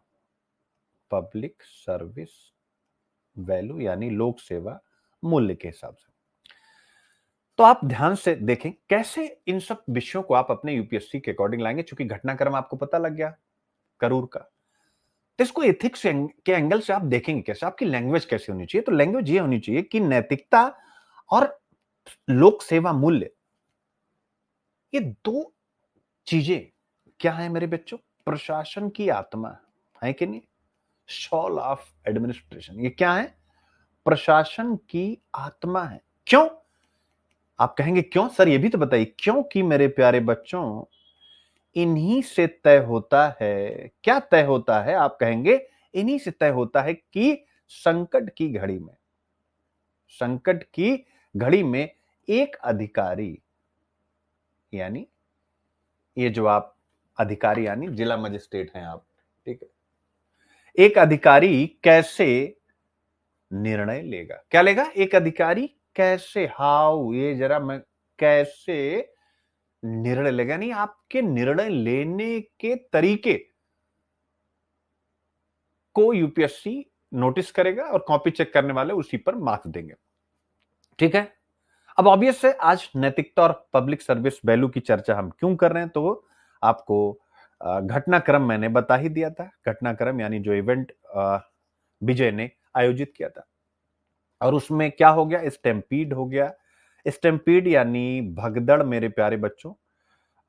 इसकी डेफिनेशन भी आपको पता होनी चाहिए। भगदड़ क्या होता है, जब भीड़ अचानक घबराकर एक ही दिशा में दौड़ती है और लोग गिरकर कुचल जाते हैं, तो उसे ही हम भगदड़ कहते हैं। अब ये स्थिति, इस प्रकार की स्थिति यहां अगर हुई, तो अब मेरे प्यारे बच्चों, अगर आप डिस्ट्रिक्ट मजिस्ट्रेट हैं, क्योंकि हमने केस स्टडी बनाई है, हम इस पे आएंगे, तो अब आपको पहली चीज यहां पर देखने को मिलेगी, और वो ये मिलेगी कि क्या क्या एथिकल डायलेमा ईडी, ईडी इन, ठीक है, प्रवर्तन निदेशालय नहीं, ईडी यानी कि एथिकल डायलेमा यानी नैतिक दुविधा यहां पर क्या क्या है मेरे प्यारे बच्चों। तो इस जिले में जो डिस्ट्रिक्ट मजिस्ट्रेट हैं, उसको किन किन नैतिक दुविधाओं का सामना करना पड़ेगा। ऑब्वियस है, सबसे पहला उसे जो करना पड़ेगा वो होगा मानव जीवन, ह्यूमन लाइफ्स वर्सेस यानी बनाम राजनीतिक छवि, यानी लोगों की, जैसे सीएम ने कहा ना कि भाई शांति दिखनी चाहिए, ठीक है। तो ये एक मुद्दा कि उसको मानव जीवन का संरक्षण करना, अगर मृत्यु हुई तो सही रिपोर्ट देनी है जिससे मृतकों को न्याय मिल सके, और दूसरी तरफ सीएम की राजनीतिक छवि को भी मेंटेन रखना है, प्रशासन को। तो एक डिलेमा उसके सामने हो गया, ठीक है ना, डिस्ट्रिक्ट मजिस्ट्रेट जो फेस करें, यानी एक हो गया human life versus political image, तो ये आपको देखना पड़ रहा है। दूसरा बल प्रयोग, जो आपकी टीम कह रही है, बल प्रयोग वर्सेस करुणा कंपैशन, याद रखिएगा, यानी use of force versus compassion. तीसरा हो गया कि नहीं, आपकी टीम कह रही कि भैया डंडा चलाओ, लाठी चलाओ, लेकिन अब कंपैशन एक सिविल सर्वेंट का फाउंडेशनल वैल्यू है कि नहीं है। यूनिट 3 अगर आप देखते हैं, foundational values for civil services, तो उसमें कंपैशन करुणा एक वैल्यू है कि नहीं, बिल्कुल है, आप कहेंगे हाँ सर है। फिर इसके बाद आता है ट्रुथ वर्सेस पॉलिटिकल प्रेशर, यानी क्या है, सत्य बनाम सत्ता का दबाव, यानी सीएम का दबाव। आपसे कहा जाता है कि भैया रिपोर्ट को हमारे अकॉर्डिंग बनाओ, तो ये इस प्रकार की दुविधा का सामना करना पड़ता है, यही होता है दुविधा। अब आप क्या इस प्रकार की दुविधाएं आप स्वयं सोचें, फिल्म देखें या रोज का समाचार सुने, अखबार पढ़ें, तो क्या इस प्रकार की दुविधाएं आप फिल्मों में नहीं देखे हैं, कि जो फिल्म अभिनेता होते हैं, अभिनेत्री होती हैं, जो इस प्रकार की, जैसे पुलिस की भूमिका में है, डीएम की भूमिका में, तो उनको इस प्रकार की समस्या का सामना नहीं करना पड़ता। बोलिए, करना पड़ता ना। तो ये आपके जीवन का विषय, इसको अच्छा जीएस पेपर फॉर एथिक्स कोई एक विद्वान पढ़ाएगा, इस अप्रोच पे आपको जाना ही नहीं। तीनों पॉइंट क्लियर हो गया कि नहीं भैया। और ये तीनों पॉइंट क्या है, मैं पढ़ा रहा हूं नहीं, अरे मैंने जो सिनेमा पिक्चर में देखा उसी को यहां पर लिख दिया। तो आप भी जो अपने आसपास देख रहे हैं उसी को उठा करके लिख दीजिए, सिंपल सी बात। अब डायलेमा आता है, दुविधा आती है कि वो दुविधा मतलब क्या, क्या करें न क्या करूं, क्या ना करूं, ये कैसी मुश्किल है, कोई तो बता दे इसका हल ओ मेरे भाई। क्या करें, एक फिल्म का गाना है, फिल्म का नाम मुझे नहीं पता, आप लोग क्या करें क्या ना करें, ये कैसी मुश्किल है। तो एथिकल डिलेमा यही है कि भैया ये दो चीजें हैं, अब क्या करें और क्या ना करें। और फिर आया क्या करूं मेरे भाई, यानी मुझसे पूछ रहा है, कोई तो बता दे इसका हल हो मेरे भाई। तो इसका हल कौन बताएगा? इसका हल बताएगा लोक सेवा मूल्य। जब भी डायलेमा होगा तो उसका सलूशन देगा पब्लिक सर्विस वैल्यूज मेरे प्यारे बच्चों। अब लोक सेवा मूल्य कितने, क्या आपको पता नहीं? लोक सेवा मूल्य सिलेबस का पार्ट है। नोलन कमेटी, आपने अगर सेकंड एआरसी की फोर्थ रिपोर्ट अगर आपने देखी हो, ethics in governance, Nolan committee ने जो 7 पॉइंट बताए हैं, इंटीग्रिटी, ऑब्जेक्टिविटी, वो सारे के सारे आपको यहां पर लिख देने हैं। यही होते हैं लोक सेवा मूल्य, बताने की आवश्यकता नहीं। जैसे स्वाभाविक है, इंटीग्रिटी, फिर ट्रांसपेरेंसी, फिर कंपैशन, फिर अकाउंटेबिलिटी, फिर करेज ऑफ कन्विक्शन यानी साहस की भावना। तो 4-5 आप जितने भी आपको याद हो आप उतना लिख दीजिए। इंटीग्रिटी का मतलब लोक सेवा मूल्य, यानी डायलेमा है, लेकिन इस डायलेमा से निकलेंगे कैसे? आप लिखेंगे मेरे लोक सेवा मूल्य मुझे ये सिखाते हैं कि नैतिक दुविधा अगर है तो उससे निकलने का मार्ग लोक सेवा मूल्यों में छुपा हुआ, जिसे नोलन समिति के 7 सिद्धांतों में हम देख सकते हैं। इसके साथ साथ कुछ मूल्यों में भी, यानी कुछ का आप जिक्र करिए, जैसे इंटीग्रिटी। इंटीग्रिटी क्या कहता है? सत्यनिष्ठा, कि सच को छुपाना नहीं। तो ऑब्वियस है, एज अ लोक सेवक, लोक सेवा मूल्य, इंटीग्रिटी कहती है कि सच को छुपाना नहीं है। तो स्वाभाविक इस घटनाक्रम में मैं जो यथा स्थिति होगी वही रिपोर्ट प्रस्तुत करूंगा और करूंगी। दूसरा ट्रांसपेरेंसी, यानी मैं पारदर्शिता बरतूंगा या बरतूंगी। पारदर्शिता का मतलब सही जानकारी देना। कंपैशन यानी करुणा। करुणा का मतलब क्या है? कोई भी रिपोर्ट तैयार हो तो उसमें ह्यूमन सेंट्रिक अप्रोच होनी चाहिए, मानवीय केंद्रित दृष्टिकोण या मानव केंद्रित दृष्टिकोण होना चाहिए। यानी हम मानवीय संवेदनाओं को ध्यान में रख करके निर्णय देंगे, जिससे मृत आत्मा या जो घायल है उनको न्याय, उनके परिवार को न्याय जैसा महसूस हो सके कि रिपोर्ट ऐसी आई जिसमें उन्हें जस्टिस मिल रहा है। इसके अलावा अकाउंटेबिलिटी यानी उत्तरदायित्व। अगर कोई चूक हो गई है तो उसकी जिम्मेदारी लेना, ये लोक सेवा मूल्य का एक महत्वपूर्ण मूल्य। इसके बाद courage of conviction. Courage of conviction क्या है? दबाव में भी साहस भरा निर्णय लेना या सही निर्णय लेना। करेज ऑफ कन्विक्शन, साहस।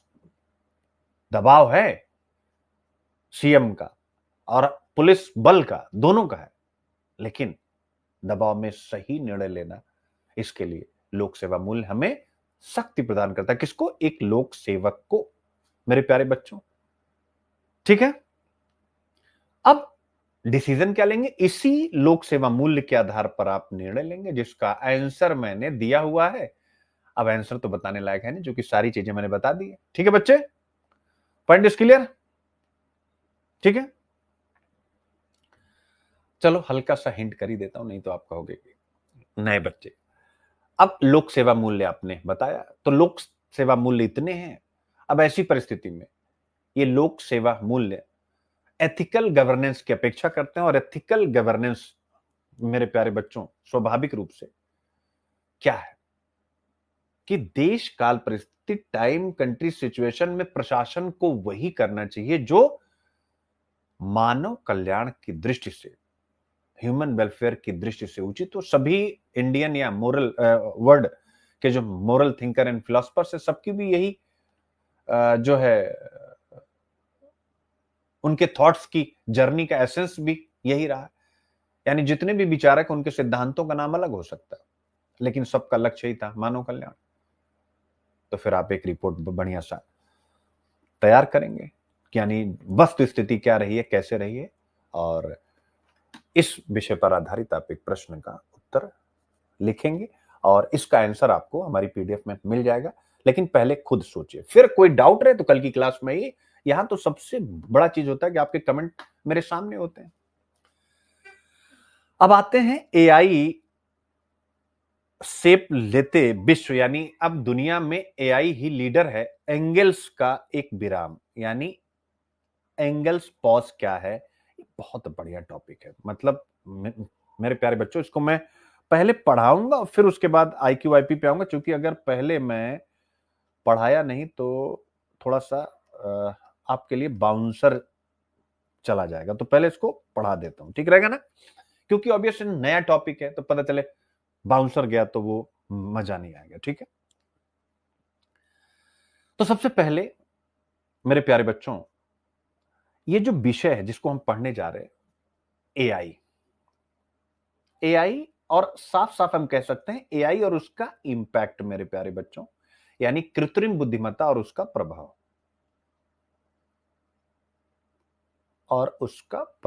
हम टॉपिक यही पढ़ने जा रहे हैं, लेकिन इसके एंगल बहुत ज्यादा होंगे जो मैं यही डिस्कस कर दूंगा। उधर आईक्यू आईपी बना हुआ उसकी कोई, ठीक है ना?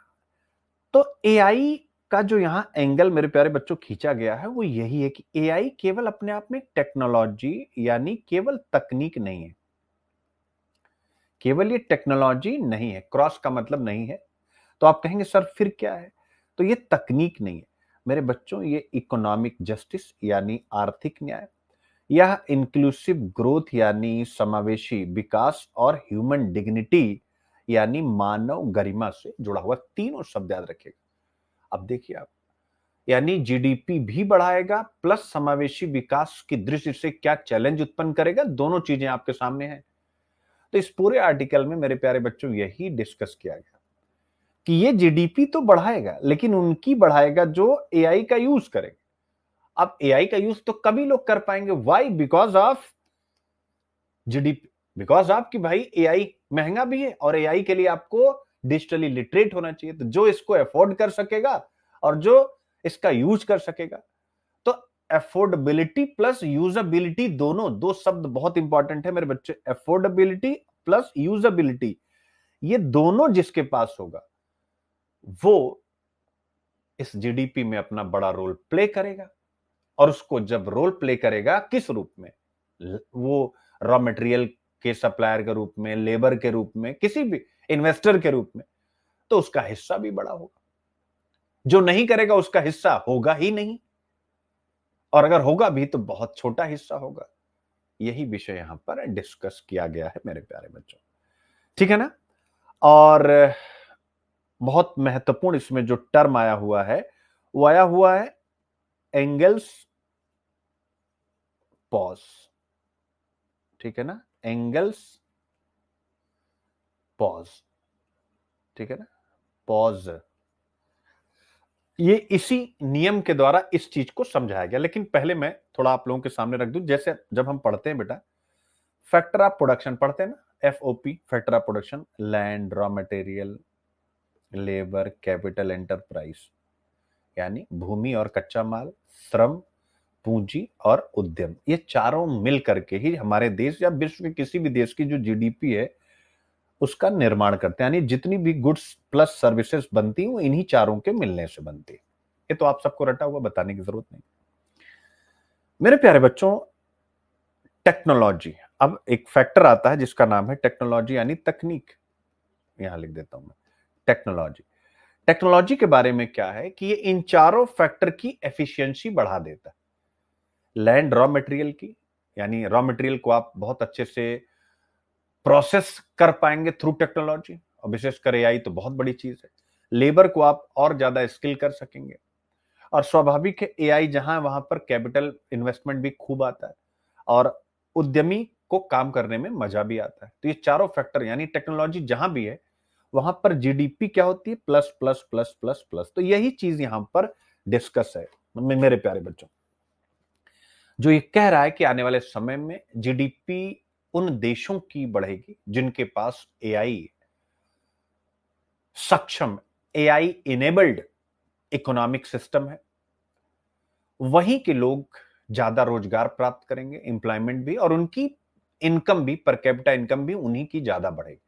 और जो लोग एफोर्डेबल एआई को अपने लिए नहीं मानते, जो देश और जो व्यक्ति और उसको यूज करना नहीं जानते, वो पीछे रह जाएंगे और बड़ी गहरा पीछे होंगे।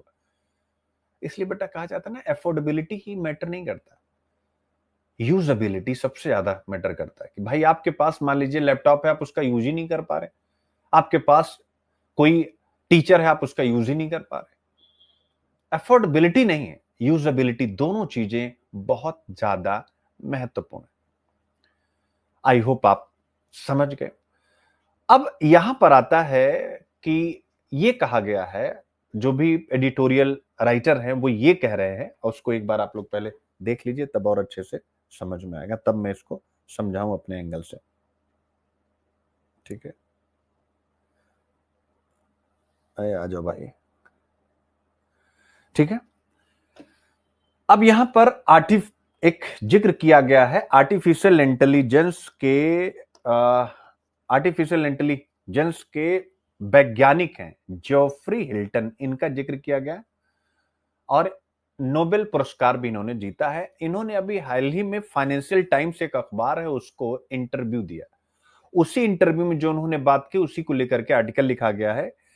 उन्होंने कहा है AI will make some people very rich, जरा ध्यान से देखिएगा, वाइल द वास्ट मेजॉरिटी, आप देखिएगा शब्दों का चयन, some people, some, while the vast majority of the population will become poorer, वो और गरीब हो जाएंगे। एआई से कुछ लोग, बहुत शब्द पकड़िएगा, जबकि बड़ी आबादी और गरीब हो जाएगी। ये नहीं कह रहे हैं कि जिस स्थिति में है उस स्थिति में और गरीब हो जाएगी।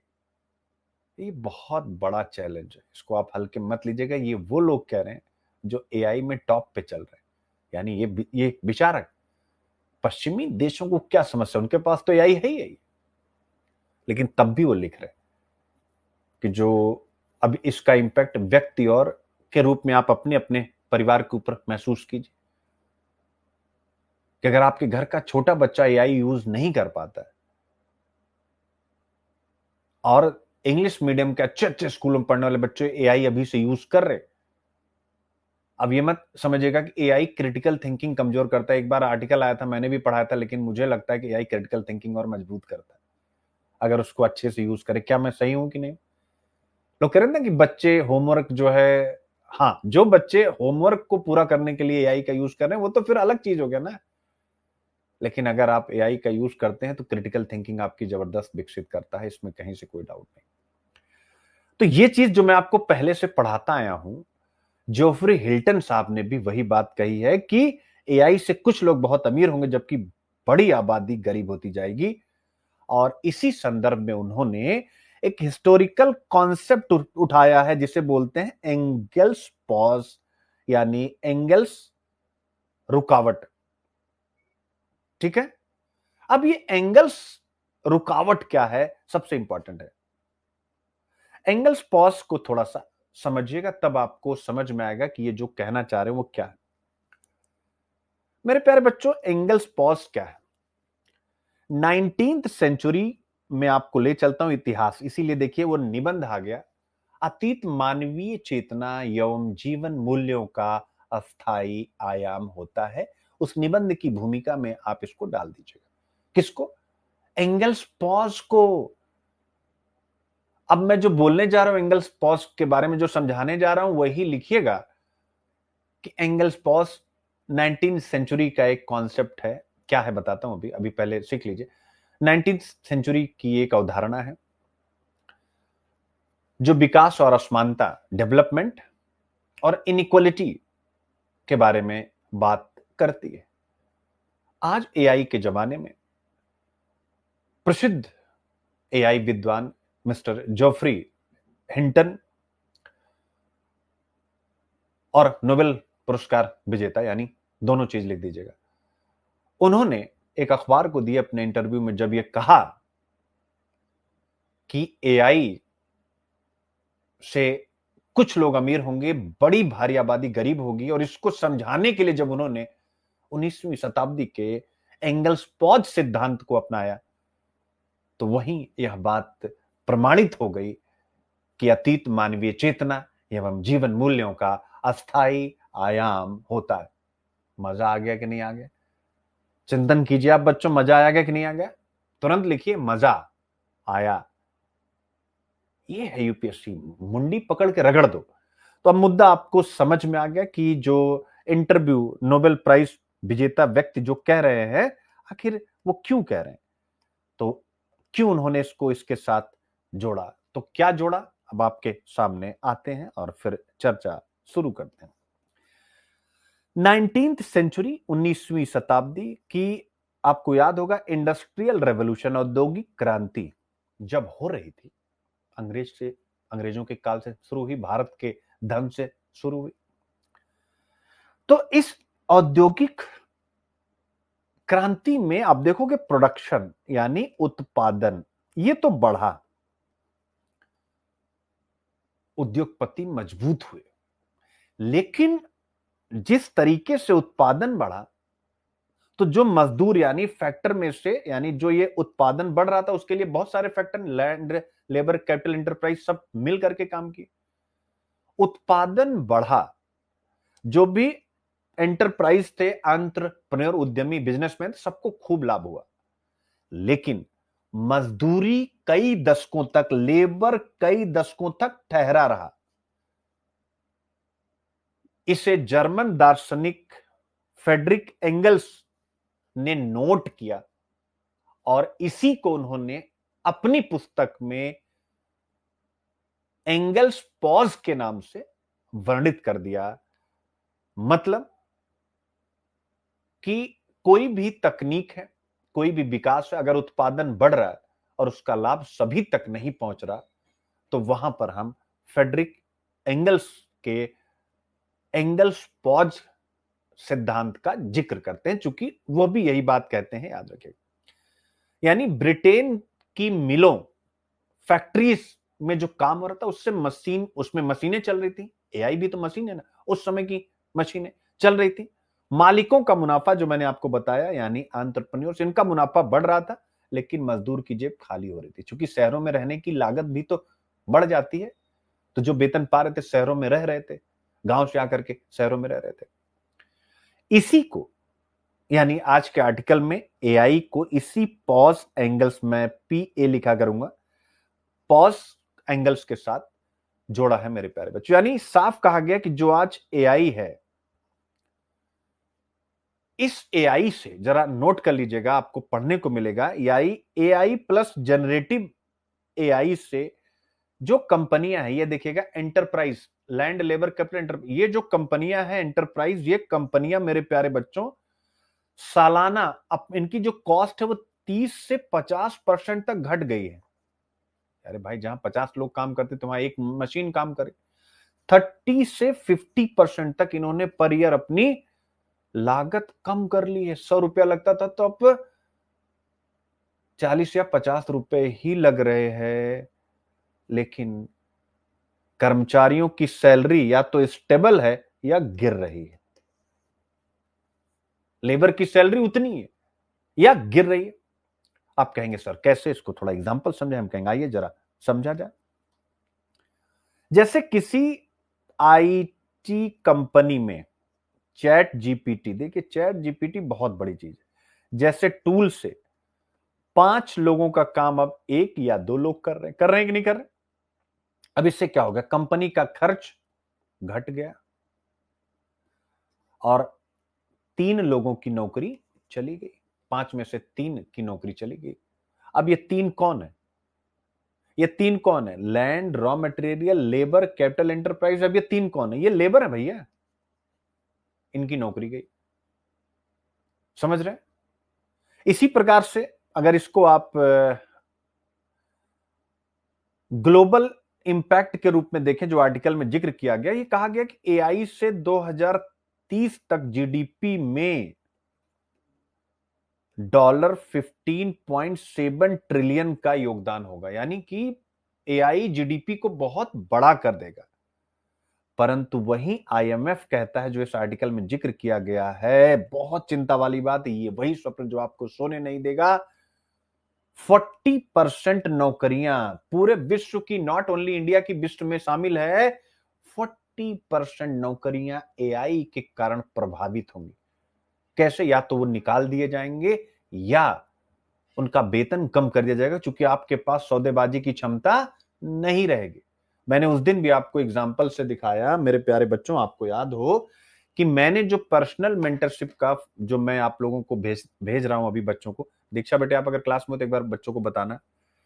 तो जो मैं, क्योंकि ऑनलाइन अभी एक ही बच्चे को कनेक्ट किया गया है, क्योंकि ऑफलाइन काफी बच्चे हैं, तो पहले उनको एक बार कंप्लीट करके फिर उसके बाद, तो मेरी टीम में जो हमारे पेपर, मतलब जो हमारे लिए एडिटिंग वगैरह का काम करते हैं, मतलब एडिटिंग मतलब ये कंटेंट इन सब का जो मैगजीन फॉर्मेट में या फिर जो क्या बोलते हैं पेपर वगैरह सेट करते हैं, डिजाइनर, मतलब आप समझिए, डिजाइनर ने जो बनाया था और जो मैंने एआई से बनाया, दोनों में जमीन और आसमान का अंतर था। ध्यान से समझिएगा। यानी जो हमारे डिजाइनर साहब ने बनाया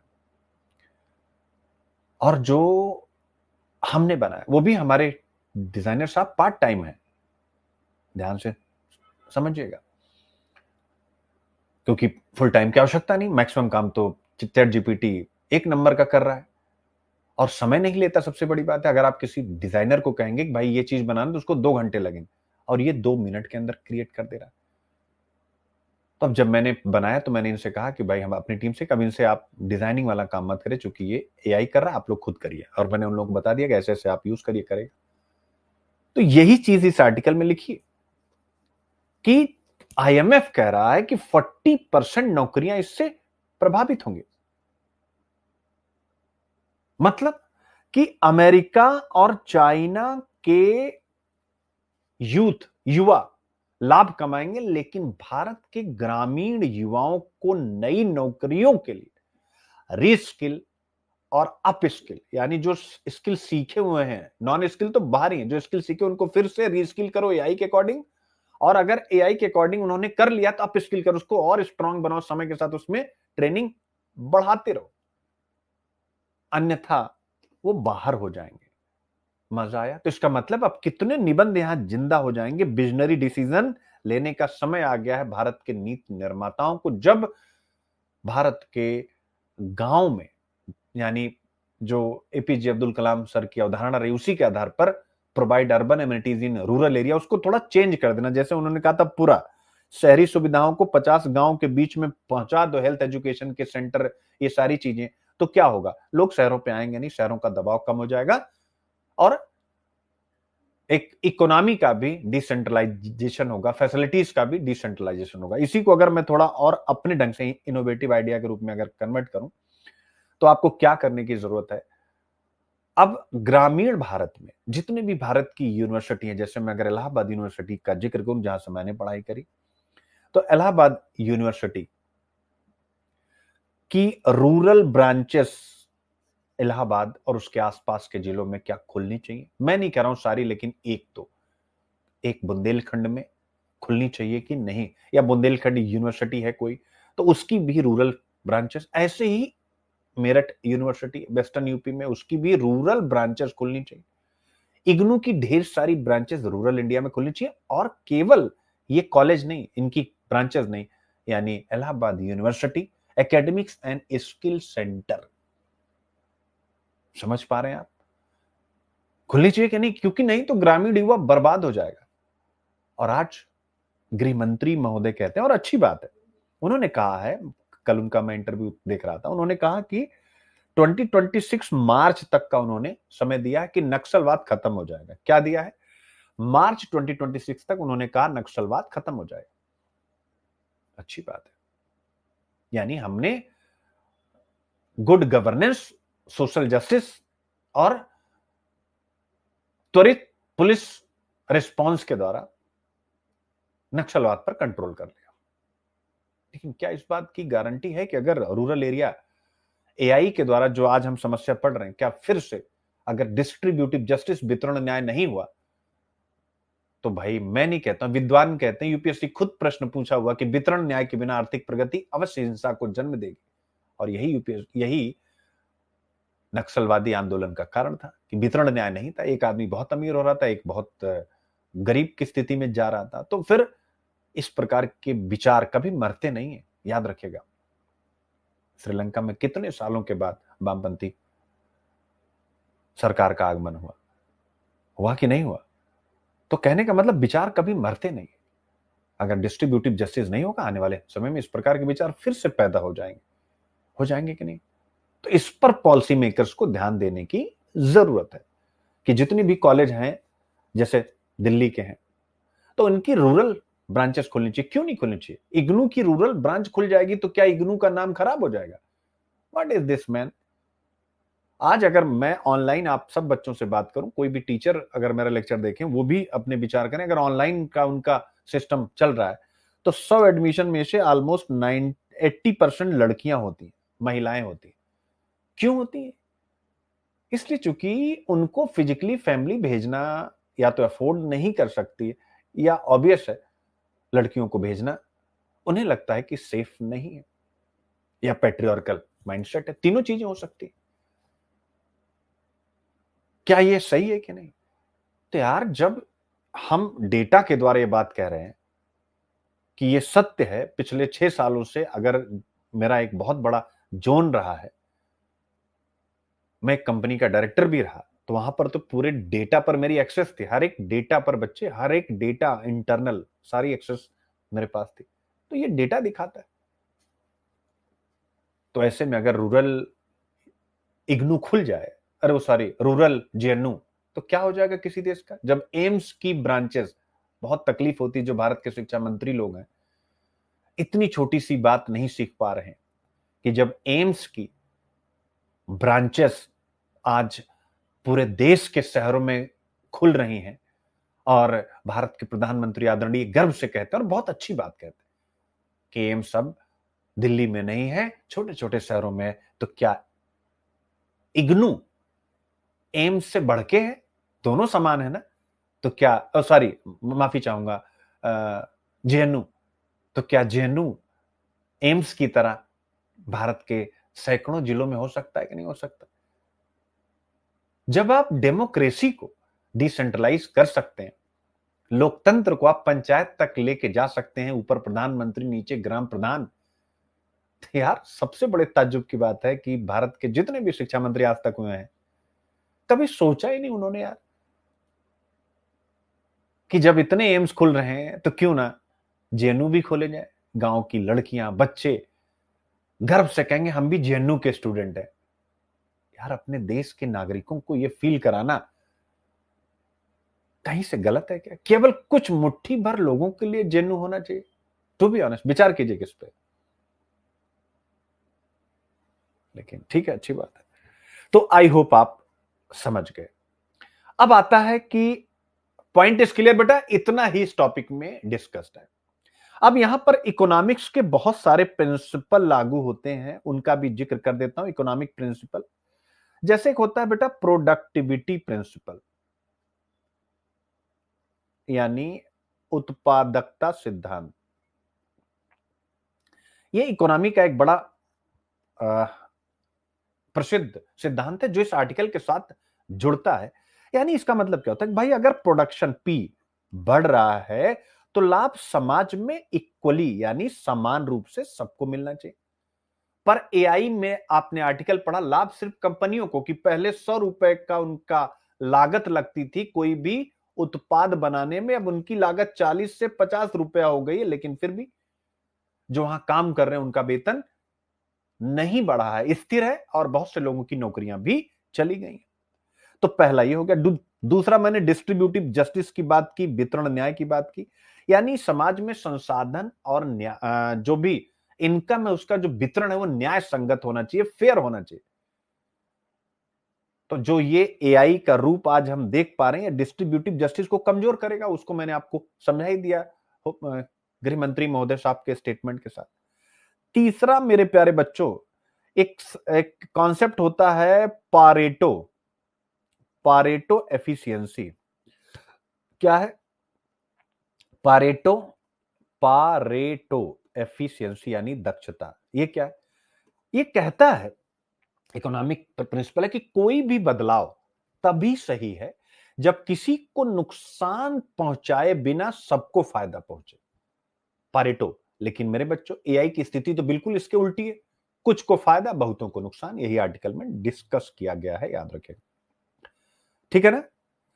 फिर इसके बाद एक और प्रिंसिपल है, शायद ये नाम आप लोग पहली बार सुनेंगे कैल्डोर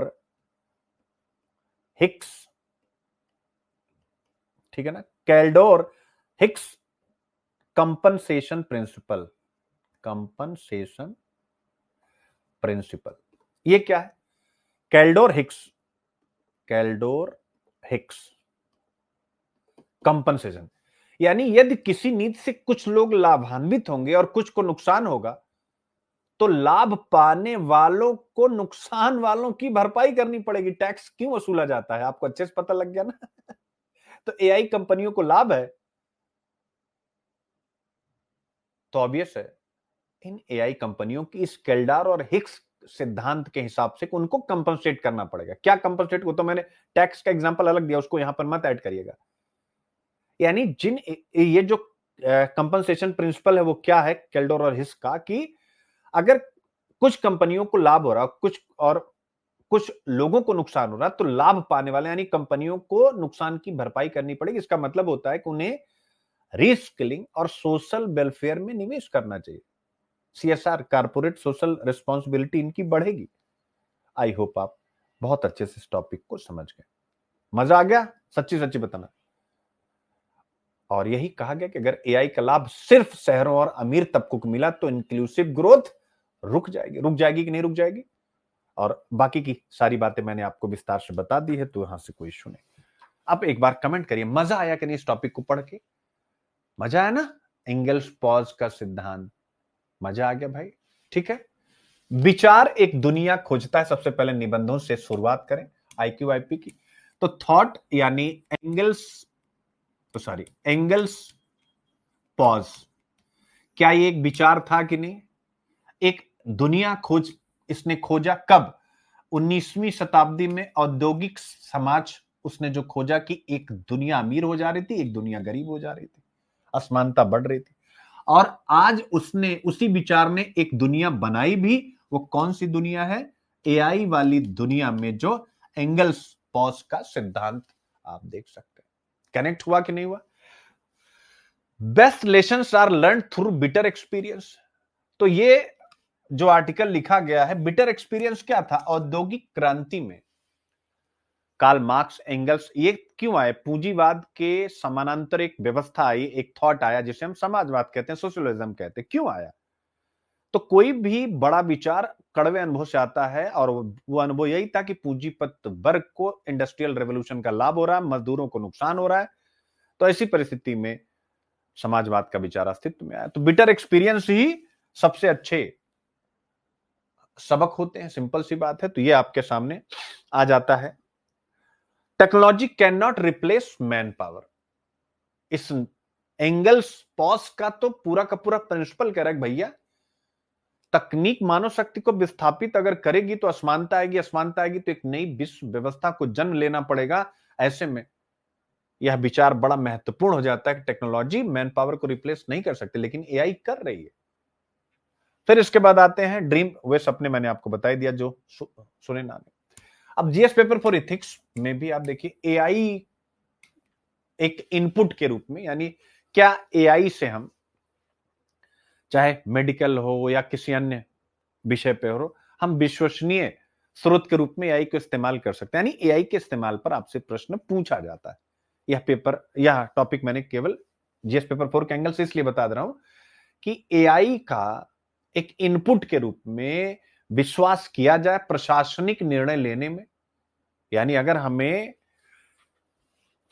जो करूर में भगदड़ हुई है, उस करूर के भगदड़ पर जिस डिस्ट्रिक्ट मजिस्ट्रेट को एक रिपोर्ट तैयार करनी है, तो क्या वो एआई की मदद ले सकता है? और क्या एआई एक ट्रस्टवर्दी मीडियम है? यही इस प्रश्न में पूछा है।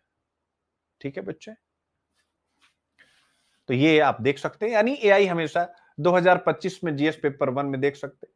यानी एआई और ड्रोन किस प्रकार से लोकल प्लानिंग में मदद करते हैं। यानी एआई ड्रोन से कैसे हम डिसेंट्रलाइज्ड गवर्नमेंट को संचालित कर सकते हैं। तकनीक के द्वारा हम लोकल स्तर पर, यानी आपके स्थानीय शहर कस्बों के स्तर पर कैसे योजनाएं बना सकते हैं। यानी एआई बेस्ड डेटा लेकर के, ड्रोन आधारित डेटा लेकर के। फिर आप देखिए, यानी एआई हेल्थ में आया 2023 में जीएस पेपर 3 में, यानी विज्ञान जीएस पेपर 3 में, लेकिन उसको हेल्थ वाले पार्ट से जोड़ करके पूछा। आर्टिफिशियल इंटेलिजेंस का हेल्थ केयर सेक्टर में जीएस पेपर 3, मैंने शायद जीएस पेपर 2 कहा था, तो अभी उसे हेल्थ की बात है, जीएस पेपर 2 भी आ जाए। तो आप देख सकते हैं आपके सामने सिलेबस मैंने जो जो वहां डिस्कस कर दिया है। तो ऑब्वियस है साइंस एंड टेक की यूनिट है, यही है।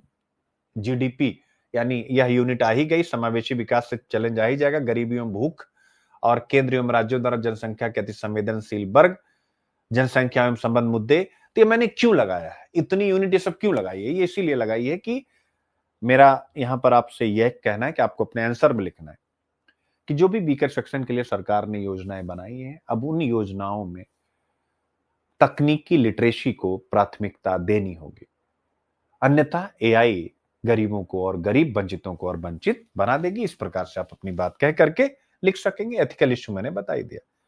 मजा आया बच्चों? अब इसके बाद ये प्रश्न है, कृत्रिम बुद्धिमत्ता को प्रायः औद्योगिक क्रांति से तुलना की जाती है। Artificial intelligence is often compare to the industrial revolution.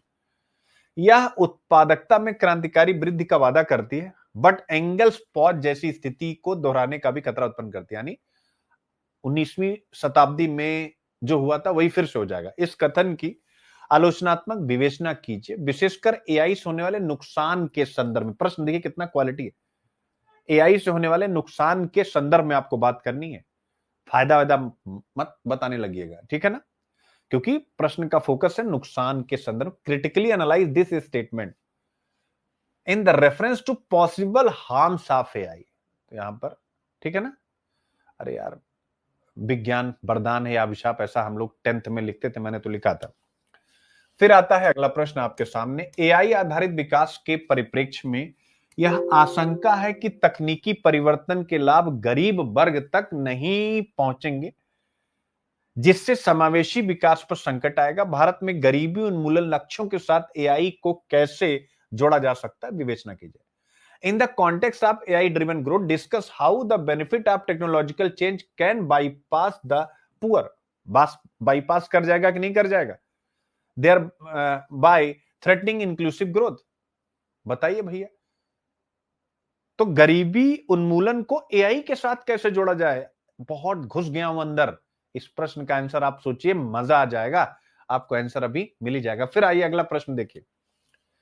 AI की चुनौती केवल आर्थिक नहीं बल्कि नैतिक भी है, यानी जो एथिक्स का लगाया था, क्योंकि यह न्याय, समानता और मानवीय गरिमा के प्रश्न उठाती है। एंगल्स पॉज के संदर्भ में एक एआई ड्रिवन वर्ड की नैतिक चिंताएं क्या क्या होंगी, उसका एग्जामिनेशन कीजिए। तो आप देख सकते हैं इस टॉपिक का एक एंगल एथिक्स डायमेंशन हो गया मेरे प्यारे बच्चों। फिर उसके बाद एक inclusive growth and poverty dimension हो गया, जीएस पेपर 2 एंड 3 बोथ। इसके बाद एक एंगल हो गया साइंस एंड टेक्नोलॉजी डायमेंशन। तो एक ही टॉपिक पर 3 एंगल मैं आपको सिखा रहा हूं, जिसका आंसर आपको मिलेगा। आपको इसकी केवल प्रैक्टिस करते चले जाना, ठीक है? अब आते हैं, भोजन की खाली प्लेट किसका प्रतीक होना चाहिए? जरा इस विषय को एक बार आप पढ़िए, एक बार आप इसको देखिए, ठीक है? फटाफट बच्चों देखिए। अच्छा टॉपिक है, छोटा है और स्वाभाविक है, आज का अंतिम टॉपिक भी है, क्योंकि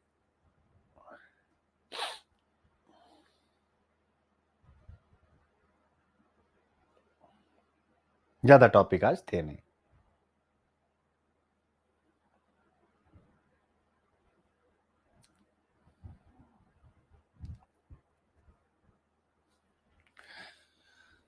अब आप देखिए, 29 सितंबर को international day of awareness of food loss and waste IDAFLW मनाया जाता है।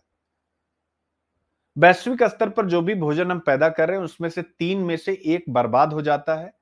भारत जो विश्व का सबसे बड़ा खाद्य उत्पादक, वह भी समस्या से अछूता नहीं, यानी खाने की बर्बादी। तो अगर खाने की बर्बादी है तो ऑब्वियस है सरकारी नीतियों पर एक प्रश्न है, तो इसलिए मैंने सरकारी नीतियां लगा दी हैं। अगर खाना बर्बाद होता है तो स्वाभाविक रूप से यह हमारी जीडीपी को भी कमजोर करता है। अभी हम पढ़ने वाले हैं, इसलिए जीडीपी वाली यूनिट भी लगा दिया है। और अगर खाना बर्बाद होता है तो स्वाभाविक एग्रीकल्चर के क्षेत्र में चुनौतियां हैं, तो कल को एग्रीकल्चर सेक्टर में खाने की बर्बादी पर प्रश्न आपसे पूछा जा सकता है। और अगर बर्बादी है तो निबंध है courage to accept and dedication to improve are two keys to success. स्वीकारोक्ति का साहस और सुधार करने की निष्ठा सफलता के दो मंत्र हैं। इस प्रकार के निबंध को आप लिख सकते हैं। तो courage to accept and dedication to improve are two keys to success, अगर इस प्रकार के एंगल से आप देखने की कोशिश करते हैं तो इस टॉपिक को बहुत इजीली आपको समझाया जा सकता है। इसलिए यहां पर उसी ऐसे को आप नोट कर लीजिएगा, ठीक है। यानी मेरे प्यारे बच्चों, जो जिस विषय पर हम चर्चा कर रहे हैं वो इकोनॉमिक्स, इन्वायरमेंट लिख लीजिएगा, प्लस सोसाइटी और प्लस एथिक्स, इन सभी को टच करता है। और विषय का अगर हम एक टाइटल लें तो है food loss and waste. Food loss and waste यानी खाद्य हानि एंड अपव्यय। मेरे प्यारे बच्चों, जब भी आप निबंध वगैरह लिखिए इस प्रकार से जिसमें कुछ समस्या दिखानी हो, तो लैंग्वेज क्या होगी? जैसे यही करेज टू एक्सेप्ट एंड स्वीकारोक्ति का साहस और सुधार करने की निष्ठा सफलता के दो मंत्र। अगर मान लीजिए इसी प्रश्न का उत्तर लिखना, कैसे लिखेंगे? चलिए शुरू करता हूं और उसी से टॉपिक भी शुरू हो रहा है। आप लिखेंगे, क्या लिखेंगे? भारत जो दुनिया का सबसे बड़ा खाद्य उत्पादक है, वहां 20 करोड़ लोग भूखे पेट सोते हैं। ग्लोबल हंगर इंडेक्स 12 करोड़ वो कहता है, लेकिन मैंने लमसम और भी लिया, इसमें बहुत सी चीजें डेटा में आती नहीं।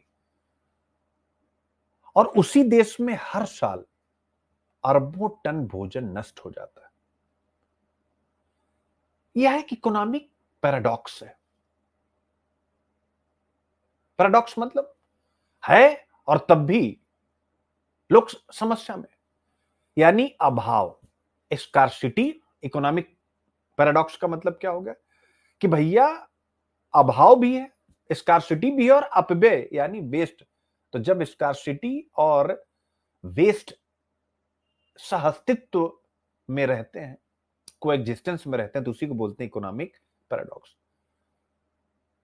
हमें इस इकोनॉमिक पैराडॉक्स को स्वीकार करना चाहिए और सुधार करने की निष्ठा के तहत कुछ काम करने चाहिए। और फिर जो काम करने चाहिए वो भी आपको नोट्स में सब मिल ही जाएगा। इसीलिए कहा जाता है स्वीकारोक्ति का साहस और सुधार करने की निष्ठा सफलता के दो मंत्र हैं। मजा आया? ऐसे ही आप यूज करिए यार दोस्तों, मेरे बच्चों। तो बताने की आवश्यकता नहीं, ठीक है। अब ये तो हो गया इंटरनेशनल डे पर जो आर्टिकल लिखा गया है।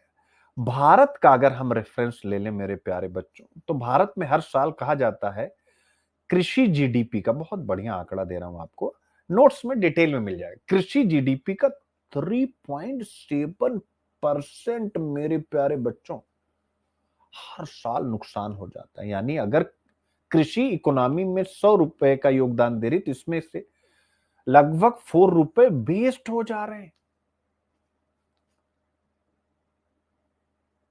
यही यहां पर डिस्कस किया गया है मेरे प्यारे बच्चों।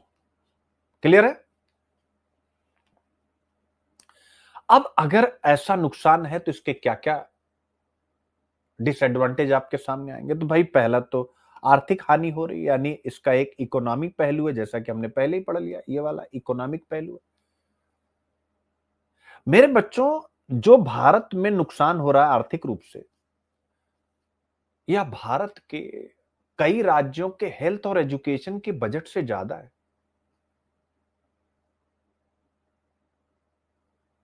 आपको याद होगा जब टमाटर के किसानों को उचित रेट नहीं मिला तो किसानों ने टमाटर पर सड़क फेंक दिए।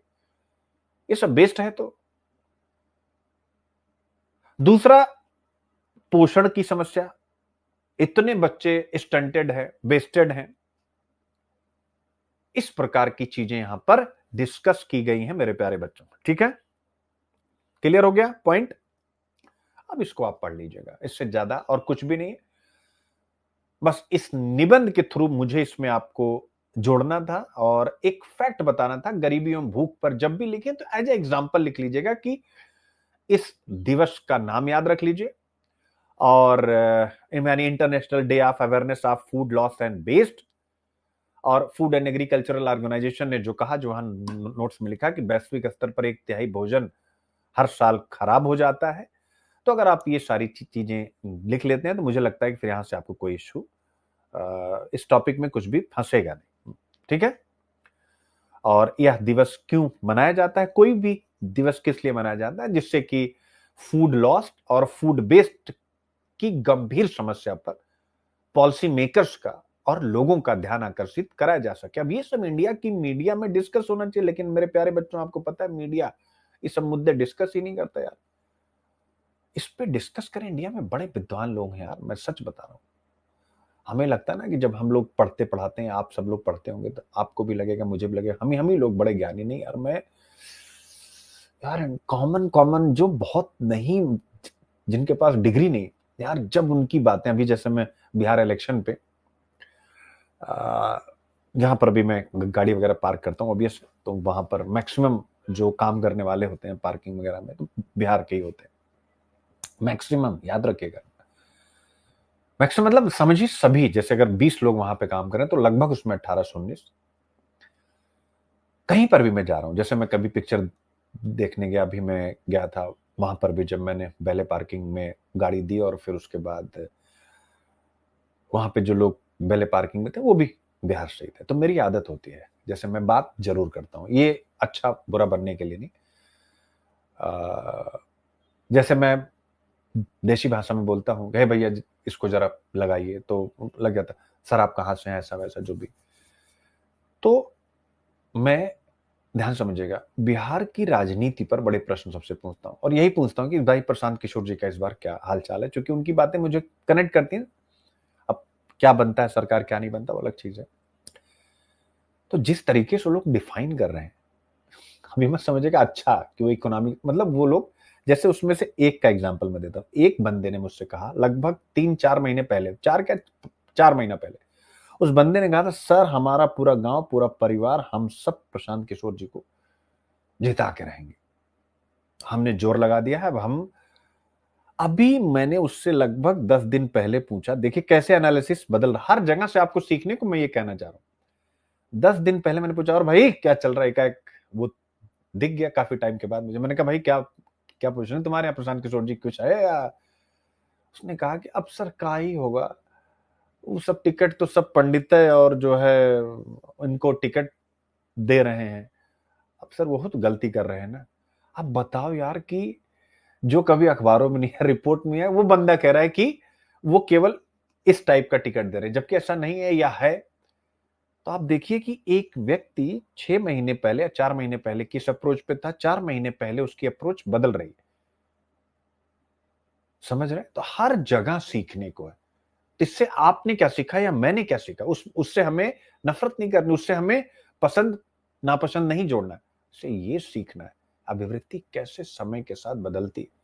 और अभिवृत्ति को परिवर्तित करने वालों में जाति एक बहुत बड़ा फैक्टर है। प्रशांत किशोर जी संभवतः,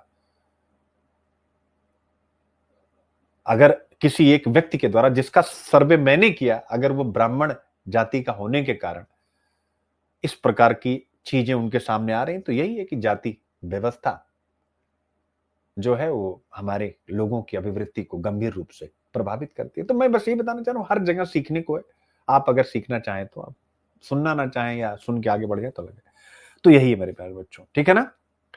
और भारत विश्व का सबसे बड़ा खाद्य उत्पादक है, ये पॉइंट अपने दिमाग में रखिएगा। परंतु कटाई के बाद होने वाला नुकसान, यानी आप अपने अपने खेतों को याद करिए। जैसे मान लीजिए कटाई हो गई, रख दिया गया, मैं खुद जानता हूं अपने खेतों में कि जैसे गेहूं की बालियां टूट के गिर जाती हैं, धान के जो बीज हैं वो टूट करके खेतों में गिर जाते हैं, या फिर खेत से खलिहान तक लाने में, सर आपको पता होगा मजदूर बंधु लोग सर पे रखते हैं, तो जब वो सर पे रखते थे, चलते हैं, मेड़ों से चलते हैं, तो जिस खेत से निकला और वहां तक पहुंचा, तो एक एक दाना कुछ न कुछ तो गिरेगा ही गिरेगा। गिरेगा कि नहीं गिरेगा? या अब ट्रैक्टर ट्रॉली सिस्टम में उन्होंने क्या किया कि आपने सारा कुछ भरा, उसके बाद खलिहान में गया वहां पर, तो कहीं ना कहीं पोस्ट हार्वेस्ट नुकसान बहुत ज्यादा है मेरे प्यारे बच्चों। ये वही स्वप्न है जो भारत को सोने नहीं दे रहा। करेज टू एक्सेप्ट, कहीं पर भी इसको लगा दीजिएगा, ठीक है ना। और इस पे मेरे प्यारे बच्चों, ministry of food processing industry जो है, खाद्य प्रसंस्करण मंत्रालय जो है, और प्लस एक नाबार्ड कंसल्टेंसी सर्विसेज, जिसका पूरा नाम आपको विस्तार से नोट्स में मिल जाएगा, जिसको नैबकॉन्स बोलते हैं, यानी शॉर्ट फॉर्म में नैबकॉन्स, इन दोनों ने सर्वे किया। Ministry of food processing industry और नैपकॉन ने, इन दोनों ने सर्वे किया। वो कह रहे हैं कि भारत में हर साल 1.5 ट्रिलियन रुपए का फूड लॉस होता है, जो हमारी एग्री जीडीपी का मैंने पहले बताया मेरे प्यारे बच्चों लगभग 4% है, जिसमें फलों और सब्जियों का नुकसान सबसे ज्यादा 10 to 16% होता है, सीरियल्स यानी अनाज का 4 से 6% होता है, चावल का भी 4 से 6 होता है, गेहूं का 4 से 2 होता है, 4.2, मतलब हाँ 4.2%। अब आप बताइए परिणाम क्या है? जो चीज हमारे लोगों को पोषण के रूप में मिलनी थी वो पोषण जा रहा है, जो पानी हम वाटर इंटेंस क्रॉप पर खर्च कर रहे हैं वो जल का नुकसान हो रहा है। धान और गेहूं वाटर इंटेंस क्रॉप है। जो हम बिजली वहां इस्तेमाल कर रहे हैं, पैदा करने में बिजली लगती ना, ऊर्जा का नुकसान कर रहे हैं और श्रम का अपव्यय कर रहे हैं, तो ये नुकसान हो रहा है। ये आर्टिकल में कि केवल आप फूड लॉस के द्वारा फूड लॉस नहीं कर रहे हैं, आप पोषण की हानि कर रहे हैं, जल की हानि कर रहे हैं, ऊर्जा की हानि कर रहे हैं और श्रम का अपव्यय कर रहे हैं। और स्वाभाविक है इन सब का फूड सिक्योरिटी और क्लाइमेट चेंज पर प्रतिकूल असर होता है। तो फूड सिक्योरिटी पे कैसे होगा जब इतना बर्बाद हो जा रहा है, तो लोग भूखे पर सो रहे हैं। जलवायु से इसका कैसे संबंध है? अरे भाई, खाद्य हानि और अपव्यय से ग्रीन हाउस गैस एमिशन बढ़ते हैं। और भारत सरकार ने फूड लॉस एंड वेस्ट को,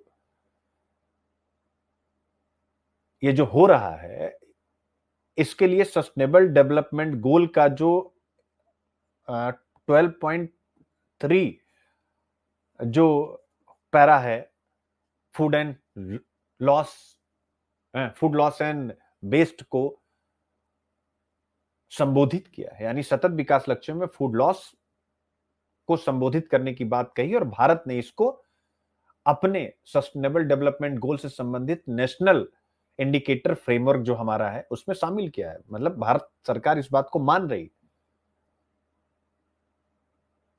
ठीक है, तो ये सारी बातें इसको आप पढ़ेंगे।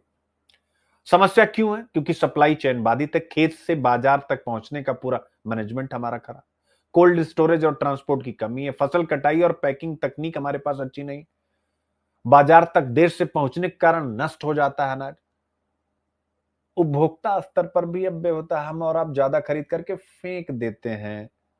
ठीक है, तो यही बात यहां पर तो कहा गया भाई कुछ सोल्यूशन वगैरह बताइए। इंफ्रास्ट्रक्चर आप अच्छा कीजिए, कोल्ड चेन, वेयर हाउस, आधुनिक पैकेजिंग बनाइए, सर्कुलर इकोनॉमी मॉडल को गांव गांव तक लेकर के जाइए, यानी जो भी फूड वेस्ट हैं उससे बायोगैस बनवाइए। ठीक है, उसको पशु आहार में बदला जाए या उसको एथेनॉल वगैरह में बदला जाए। ठीक है ना, इसके अलावा तकनीक का इस्तेमाल करिए, sensor, artificial intelligence, internet of things, इन सब से जो स्टोरेज है, जो सप्लाई चेन, उसको बहुत अच्छे से ट्रैक करिए कि कहां नुकसान हो रहा है। जैसे फूड कॉर्पोरेशन ऑफ इंडिया के गोदाम में रखा हुआ है तो भाई उसको संभाला जाए। उपभोक्ताओं को खाद्य अपव्यय रोकने के लिए शिक्षित किया जाए, जैसे शादी विवाह पार्टियों में खाना बहुत ज्यादा खराब होता है, और इसके लिए केवल सरकार ना काम करे, सरकार, निजी क्षेत्र और स्टार्टअप्स मिल करके काम करें। आई होप आप इसी विषय को बढ़िया ढंग से समझ गए। ठीक है ना, मजा आ गया बच्चों? बस हो गया। अब इस पर एक बढ़िया सा प्रश्न। भारत विश्व का सबसे बड़ा खाद्य उत्पादक देशों में से एक है, फिर भी यहां पर भारी खाद्य हानि और अपव्यय होता है। इसके आर्थिक, सामाजिक और पर्यावरणीय परिणामों का विश्लेषण कीजिए तथा समस्या के समाधान सुझाइए। Despite being one of the world's largest food producer, India continues to face severe food loss and waste. Analyze the economic, social and environmental consequences. इसका आंसर आपको मिलेगा, आप इसकी तब तक प्रैक्टिस कर लीजिए। बाकी बिहार पीसीएस मेंस का मैं पूरा काम आपके साथ करूंगा। एनरोलमेंट स्टार्ट है, जो बच्चे मुझे फॉलो करते हैं तो वो कनेक्ट हो सकते हैं, क्योंकि बच्चे स्वयं ये कह रहे हैं कि सर प्री का रिजल्ट आ जाए उसके बाद शुरू करिए, क्योंकि कंफ्यूजन बहुत है इस बार के पेपर के कारण। बट एनरोलमेंट हमारे यहाँ स्टार्ट है, जो बच्चे एनरोलमेंट कर लेंगे उनको एसे की क्लासेस अभी से मिलना स्टार्ट हो जाएंगे। कम से कम आप इसे तैयार कर रखिए। इसके लिए हमारा फोन नंबर और ये हमारा लर्निंग ऐप आप कनेक्ट हो सकते हैं। पूरा कंटेंट आपको इसी एडवांस IQ IP की PDF में मिलेगा। Thank you so much. जय हिंद। बहुत बहुत प्यार, बहुत बहुत आशीर्वाद। ठीक है मेरे प्यारे बच्चों, 2 बजे हिंदी ऑप्शनल की क्लास में हम लोग मिलते हैं। सॉरी, हिस्ट्री ऑप्शनल की क्लास में 2 बजे मिलते हैं। और तब तक आप लोग अपना रिवाइज कीजिए और एकदम से लगे रहिए। ठीक है, खूब मेहनत करनी, खूब मेहनत करनी है। जिनका भी हिस्ट्री ऑप्शनल है, एक बार मेरी क्लासेस जरूर आकर के, कुछ क्लासेस फ्री हैं, उनको देखिएगा जरूर। टोटल फ्री हैंड लेक्चर है, विदाउट एनी पीडीएफ। मजा आएगा। Thank you.